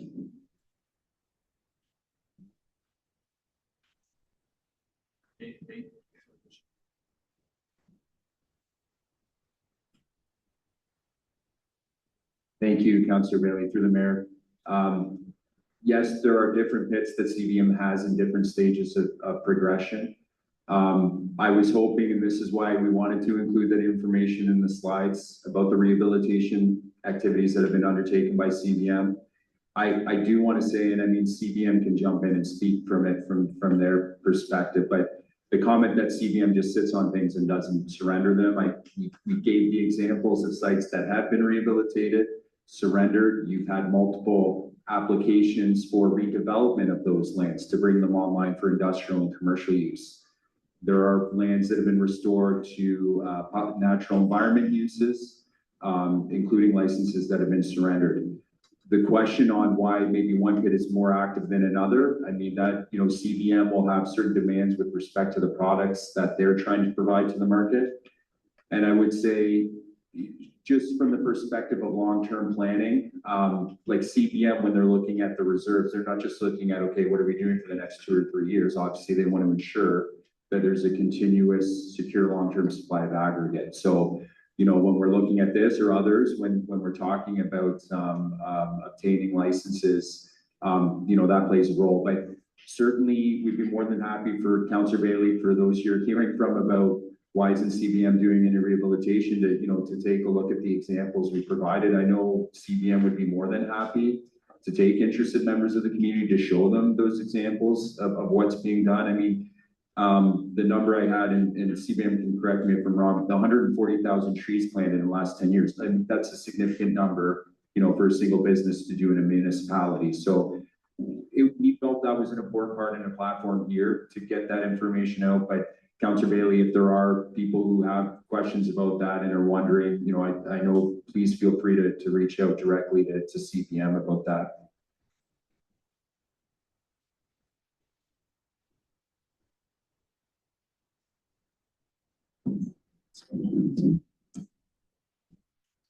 All right, I have some questions, but I'll for a moment, see if there's any other members of the public here. Councilor Schools. Is the county law available online?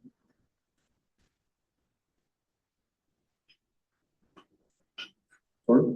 Yes. Okay, I'd like to understand the nature of their objections so they can bear up with you.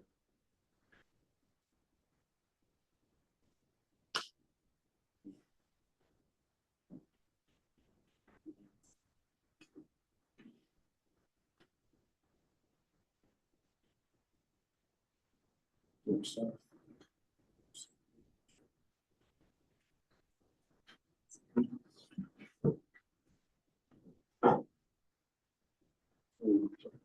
The other question is, the M&R objection, do you know the specific objections they have with respect to this application?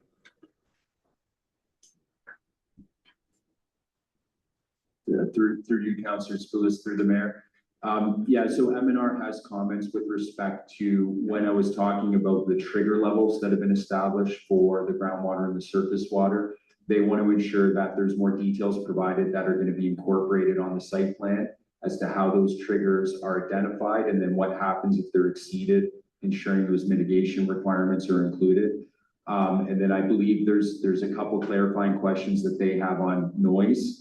I believe, Councillor Spoulis, some of the questions that they had on noise are very similar to what your noise peer reviewer also picked up on. But the remaining comments that M&R have are on the site plan and with respect to specifically those water trigger levels. If the county is not available to answer the questions, certainly I appreciate if they were available for the report.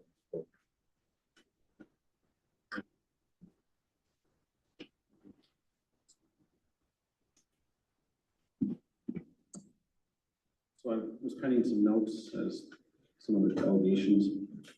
So my first question is that from the satellite imagery, there's a home located on the property. And CBM being the owner, what's the obligation for CBM to mitigate any noise to that home from the operations?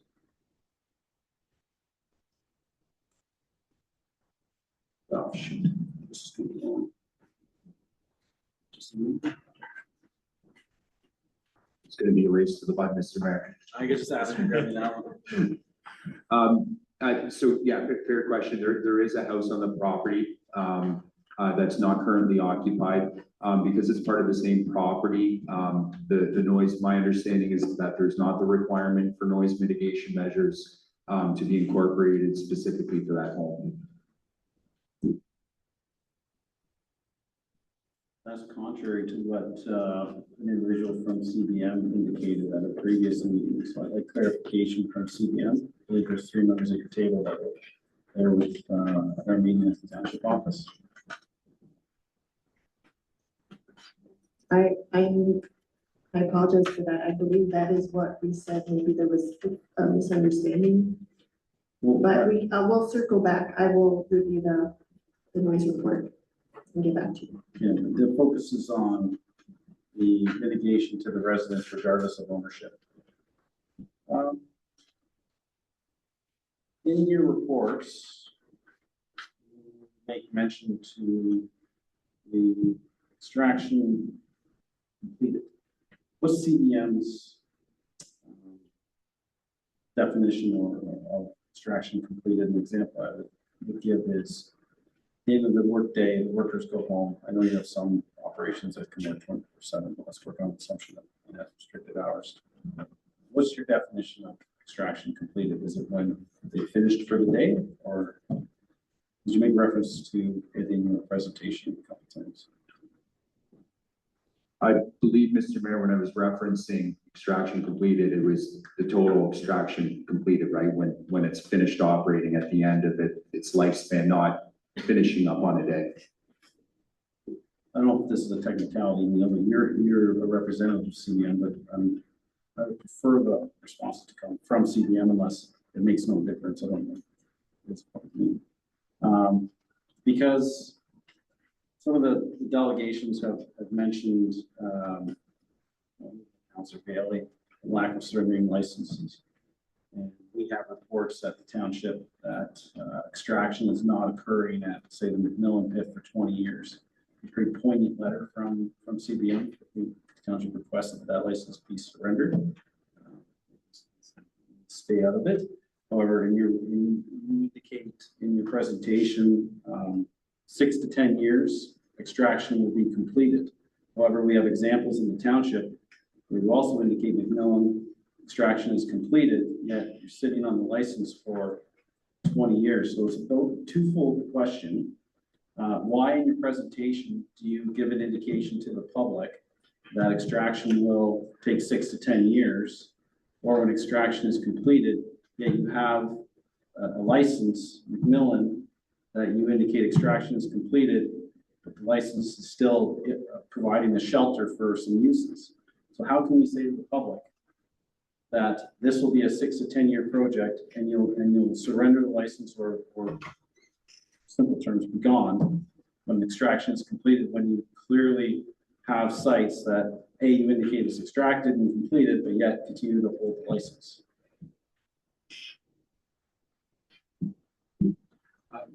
Mr. Mayor, in regards to the McMillan pit, the vast majority of the pit was rehabilitated and surrendered in 2010. Extraction was completed in 2006. In terms of the 5 hectare area remaining, there is a very small amount of aggregate remaining along the boundary with the Lafarge pit that we were looking to extract efficiently in cooperation with the Lafarge operation. That was completed about 1.5 years ago, and we're still reviewing the viability of that remaining reserve due to how efficient it is to come out.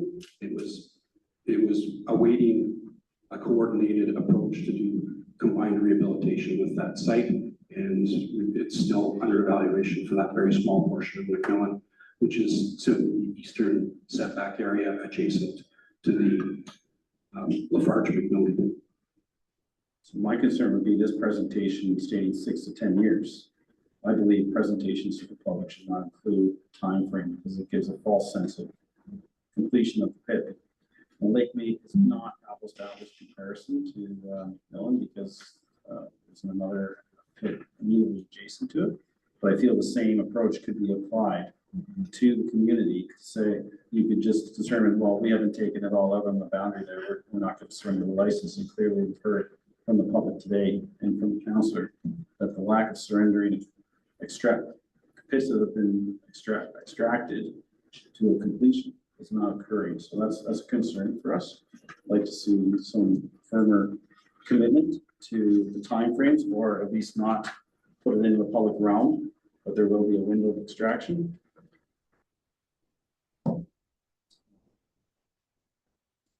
We also pivoted from calling it an expansion versus a new pit license. And my question to CBM is there anything that the township or the public should be aware of by making that change? Does it change anything in the process, the approvals, licensing? Because if it does not, why do we see applications called expansions? Because in the area, it clearly defines an expansion of the pit, yet we continue to see CBM refer to them as expansions. So is there anything the public or the township need to be aware of with that pivot from the terminology expansion versus new? And it might be in our favor. I don't know that. Mr. Mayor, it's okay if I answer this one? No, there's nothing that changes from policy township perspective area. As you mentioned, it's still considered a new license. Why the expansion started, there was thought at the time of tying it back to the fact that it would be processed in the McNally pit. Looking back, we realized that that caused a lot of confusion, right? with respect to, well, what's this adjacent to is, an example. But nothing from a policy changes. It's still the same license application requirements. It's still the same process that we have with you.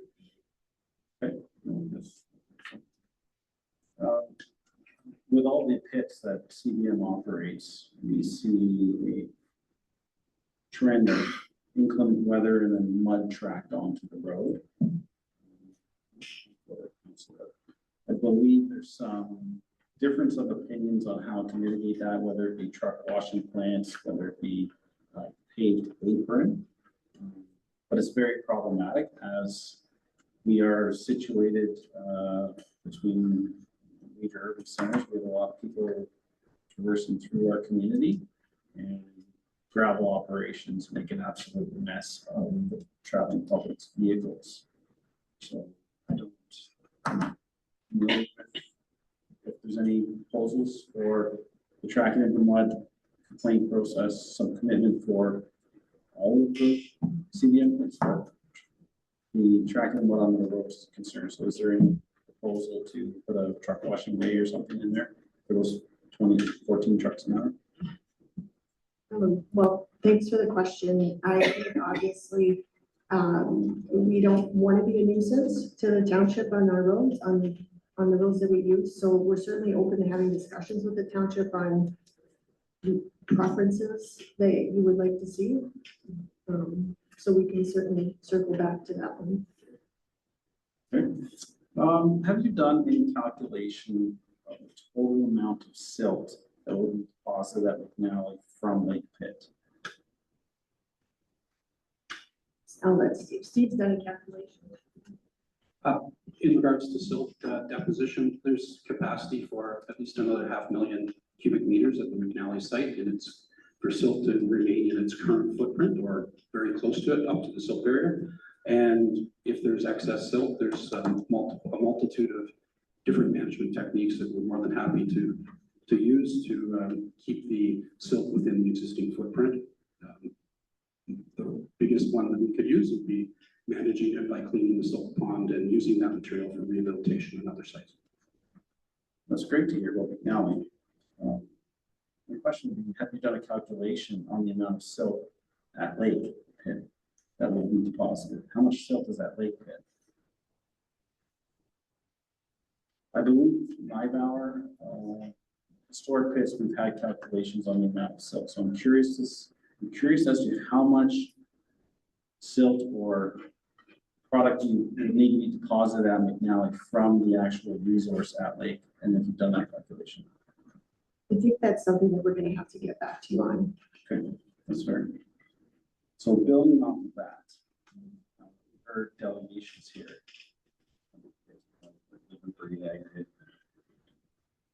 We've heard from delegations here about the identifying primary resource, secondary resource, and the amount of land we disturbed for Lake compared to, say, the previous CDM pits literally down the road. Does CDM have a standard? Because what we see is every application is a statement that is highest quality aggregate, high quality aggregate. So building up the silt amount in the aggregate, does CDM have a standard that you weigh the actual resource on site to make that determination? We certainly conduct an aggregate resource evaluation, and I can let Paul speak to that. But as an aggregate business, this is certainly something we look into. We wouldn't invest this significant amount of resources into a project where we felt the aggregate resource was not valuable for us. Sure, happy to build on that. An aggregate resource evaluation was completed in 2013, which includes more than 60 grain size analyses, including sand and gravel. The resource is suitable for the preparation of a number of aggregate products that are marketable and valuable to the province of Ontario. So perhaps the concise answer to your question is as the market finds the resource valuable. So will CBM be able to provide that analysis of whether it be a percentage based of, granted there's high quality aggregate there, but square meter, is it 20% of its high value and the rest is clay? So I'll leave that as a takeaway, but I'd be curious to know the breakdown. I know there's foresight or stuff, but we put it in these terms. Truck traffic. With processing, this can be very weird.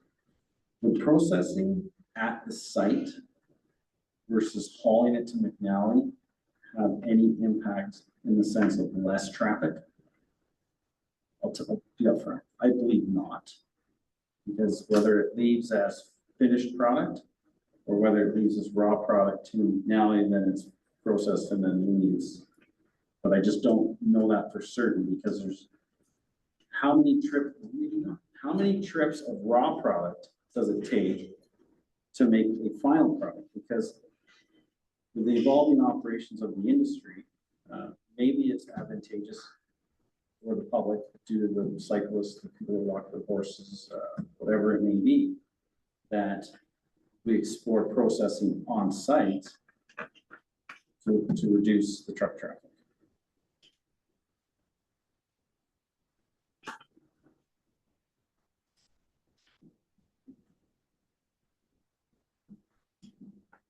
In terms of the lake site, I don't think there would be a significant change. The truck traffic will come from lake into the McNally pit where it will be processed, and then it will be shipped out of the gate on the other side of the operation to market. So I don't see the increase in truck traffic beyond that with that particular operation. Would that then imply that you have a 1-to-1 ratio of high quality aggregate to compare to the non-silt in the material? Because the material coming out of the ground would have a component that is going to be left in the silt pond. There will be a percentage of wash loss to the product coming out of any of our operations. And the range of that is reasonable, that it wouldn't be a significant increase in the amount of trucks. It would be close to 1-to-1, but there may be a 10% plus or minus range of wash loss. We've heard from the agricultural industry about the quality of the soil that soon will be pushed into berms for burning. What we see regularly from the industry and are normal is that all of a sudden we see applications for importation of fill for rehab purposes. I haven't seen the proposed rehab plan. I would encourage that it be very detailed and explain the final grades, because we see that, oh, we rehabbed this portion of the land in the past, maybe not specifically your operation, we rehabbed it, and now we have another application with M&R to need more soil for rehab, but you already rehabbed the land, so it's very confusing for me. So, will this pit require fill importation generally for the rehab? Or because I assume the soil will be pushed in the berms, I don't know if it'll be accessible for states there.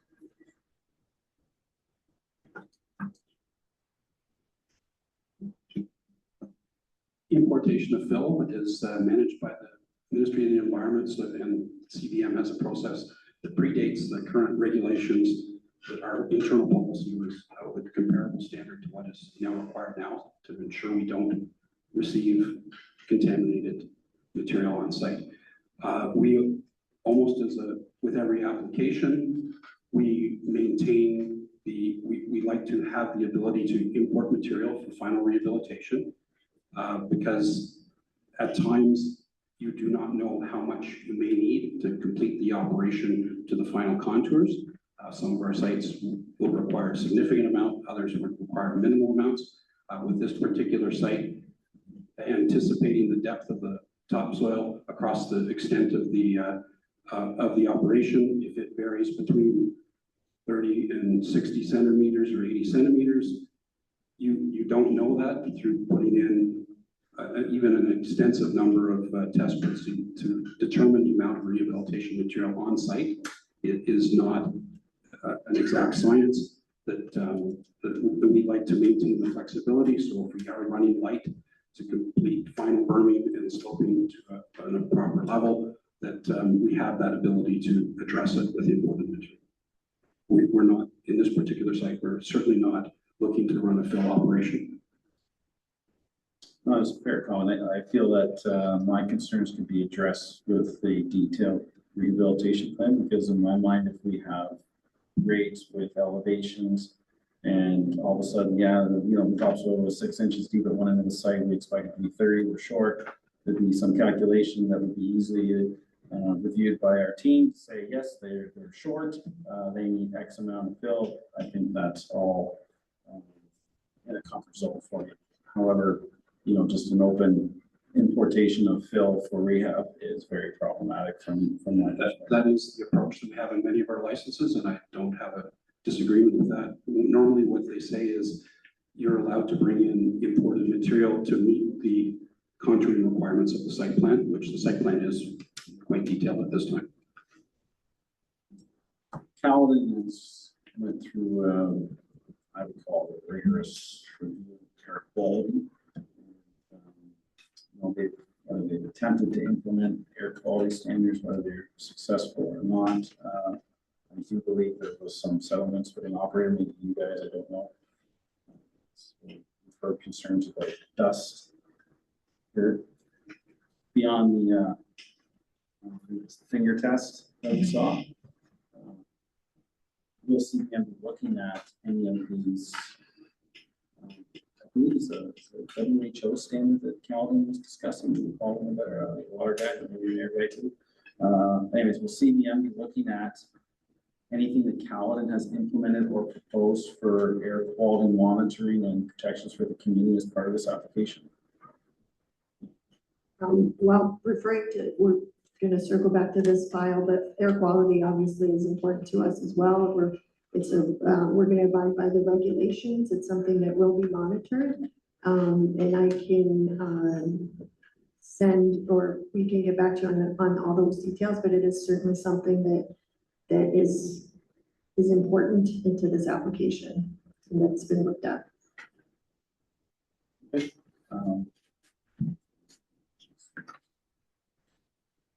So the last thing I believe I have is fish farms. Brought in commission through M&R, was a minor and an active fish farm and an active operation. State that, and I agree with your statement that the province has indicated that groundwater is a priority and we have to protect the resource and all those good things. Fish farms. Our community, what we want is going to have the gravel pits, and the gravel pits, and the gravel pits. We don't want ancillary uses, accessory, legal uses.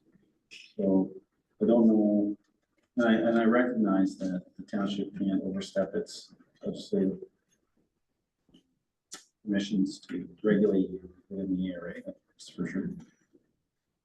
Our CDM can give assurances to this community, whether it be through development agreement, to ensure we don't have more fish farms that rot and with kills in the summer, or whatever they may be allegations.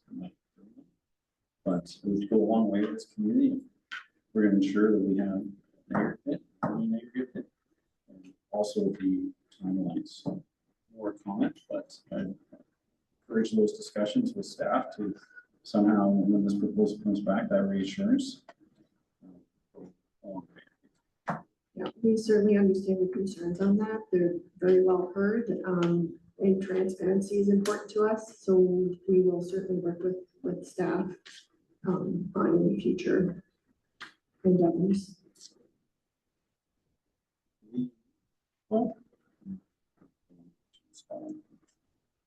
What I did find here is site plans. What is CBM's position on operations matching site plans? I mean, we abide by our site plans. The regulation and we abide by them.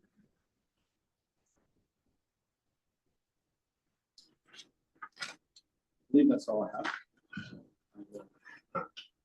Right, you brought something. Yeah. Switch the mic. Will I be able to just give to you to save Justine walking all the way around? I don't think that would. Okay, the question that comes to mind, So the township now has a very stringent site alteration plan and bylaw in place. Are they subject to the same site alteration bylaws that the township residents are?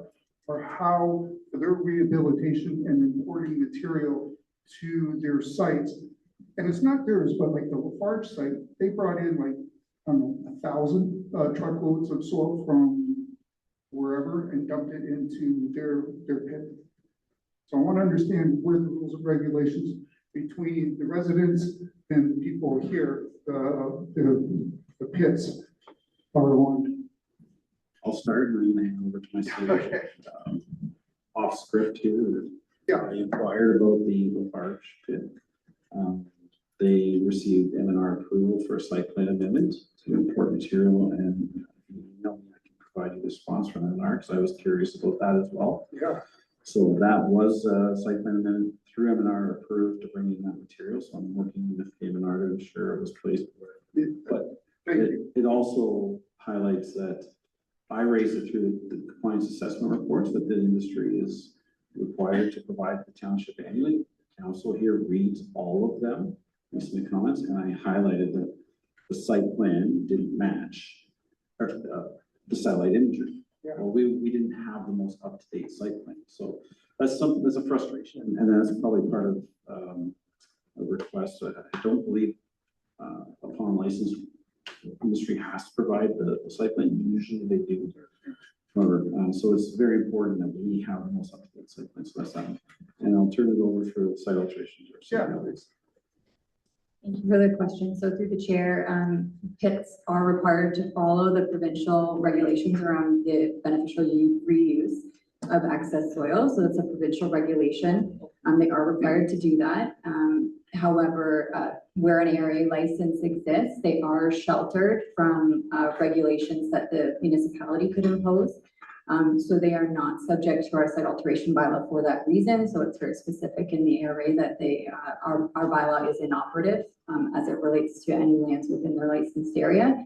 So what that means is from a technical perspective and a regulatory perspective through the province's regulation, they need to follow that. But any fees and charges or additional monitoring, anything like that you would see in our regulatory bylaw, they're not required to follow that. Different rules. Different pieces of legislation that do and don't have authority, yes. All right, thank you very much.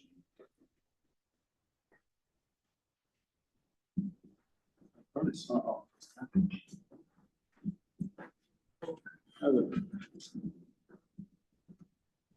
a couple of things for clarification. I realize this. One thing I think it's important that everyone here knows that site plans can be changed through the minister.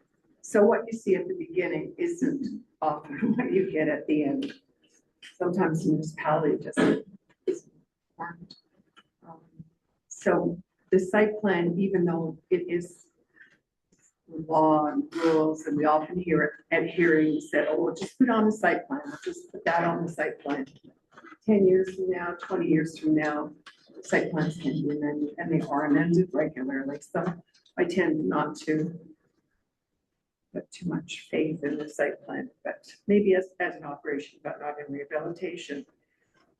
One thing that came to mind for me, this whole thing about an extension of the operation, and there was a section in the Greater Golden Horseshoe Plan that there was an exemption for habitat of threatened and endangered species if it was an extension of an operation. I found that really annoying and really confusing when you started calling the lake pit an expansion. And I personally thought it may have had something to do with, you know, getting around that section of the Greater Golden Horseshoe Plan. So I was quite perturbed by that whole thing. I agree with the mayor. I think it's inappropriate to discuss with the public how long a license may or a distraction may go on, because licenses are for perpetuity. There's no end to a license in the real world of aggregates.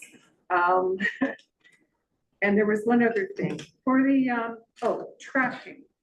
sand, in this case, maybe more sand than gravel, I don't know, onto the road. The tires of the trucks and cars pound that fine sand into even finer silica dust. So that when you're driving along and you have your car intake from, for air, you are going to be bringing more of that finer particle into your vehicle, into your lungs. And we know that PM 2.5 silica is very dangerous from a health perspective.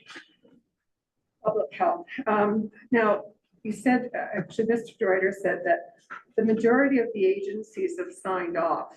And you said that the Ministry of Agriculture and Food had no comments on the application. Have they signed off or did they just not comment? They indicated they had no comments on the application. They indicated, or you took no comment as? They indicated that they had no comments on the application. So you got a letter from them saying we have. So as part of the Aggregate Resource Act, because there is farmland on here, we had to circulate Ministry of Agriculture, right? So they're circulated all the materials.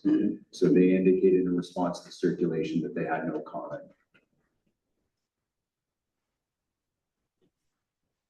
Sure, but, okay, they actually send you correspondence saying, I want to make absolutely sure because I've had this happen many times. Yeah, so what Just happened? the fact that they don't comment doesn't mean that they have no comments. Right, I understand what you're saying. We did receive an email saying they had no comments on the application. Thank you. Yeah. The other one was the fisheries essentially signed off. What did you mean by that? So what happens is because there's potential for impacts to fish habitat, we're required to circulate them as part of the Aggregate Resource Act application. And so what happens is that apologies if I said essentially, or if that's the wording that I had, but what they do is they issue a letter of advice, which states, based upon the plans that we've reviewed and the documents that you provided, we've determined that there's no authorizations required under the Fisheries Act as a result of the project. Okay, thank you.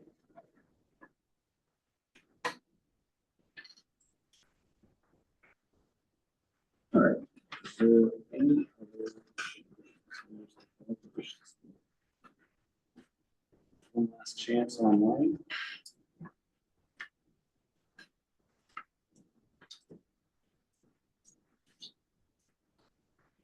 So, this is what I do, isn't it?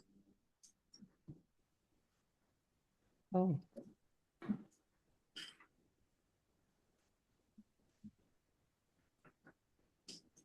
Okay, can you hear me yet? Oh, there we go. Say your name and address, please. Okay, sorry. Margaret Howard, 50 Brock Road South. After listening to everyone, I don't really think the gravel pits understand what they think about what they're doing, even though we're giving a lot of that sand and helping with building houses. I just don't, if their job didn't depend on it and they were living on concession too, or even on Brock Road where we get gravel thrown on our roads all the time, I don't think they'd be happy with 110, 6 days a week, 12 hours a day, going past their houses. So as much as you say you live in the township, the one female did, I don't think you understand how exhausting it is as a township taxpayer to constantly hear about expansion when the rehabilitation, I hear about all the trees, but you're leaving us just a big water pit, which did have before that gravel, lots of grassland and expansion for not necessarily housing, but for habitats. So even though you say you understand what the average taxpayer thinks, I just don't think that you do. And it can be exhausting. And that's all I wanted to say.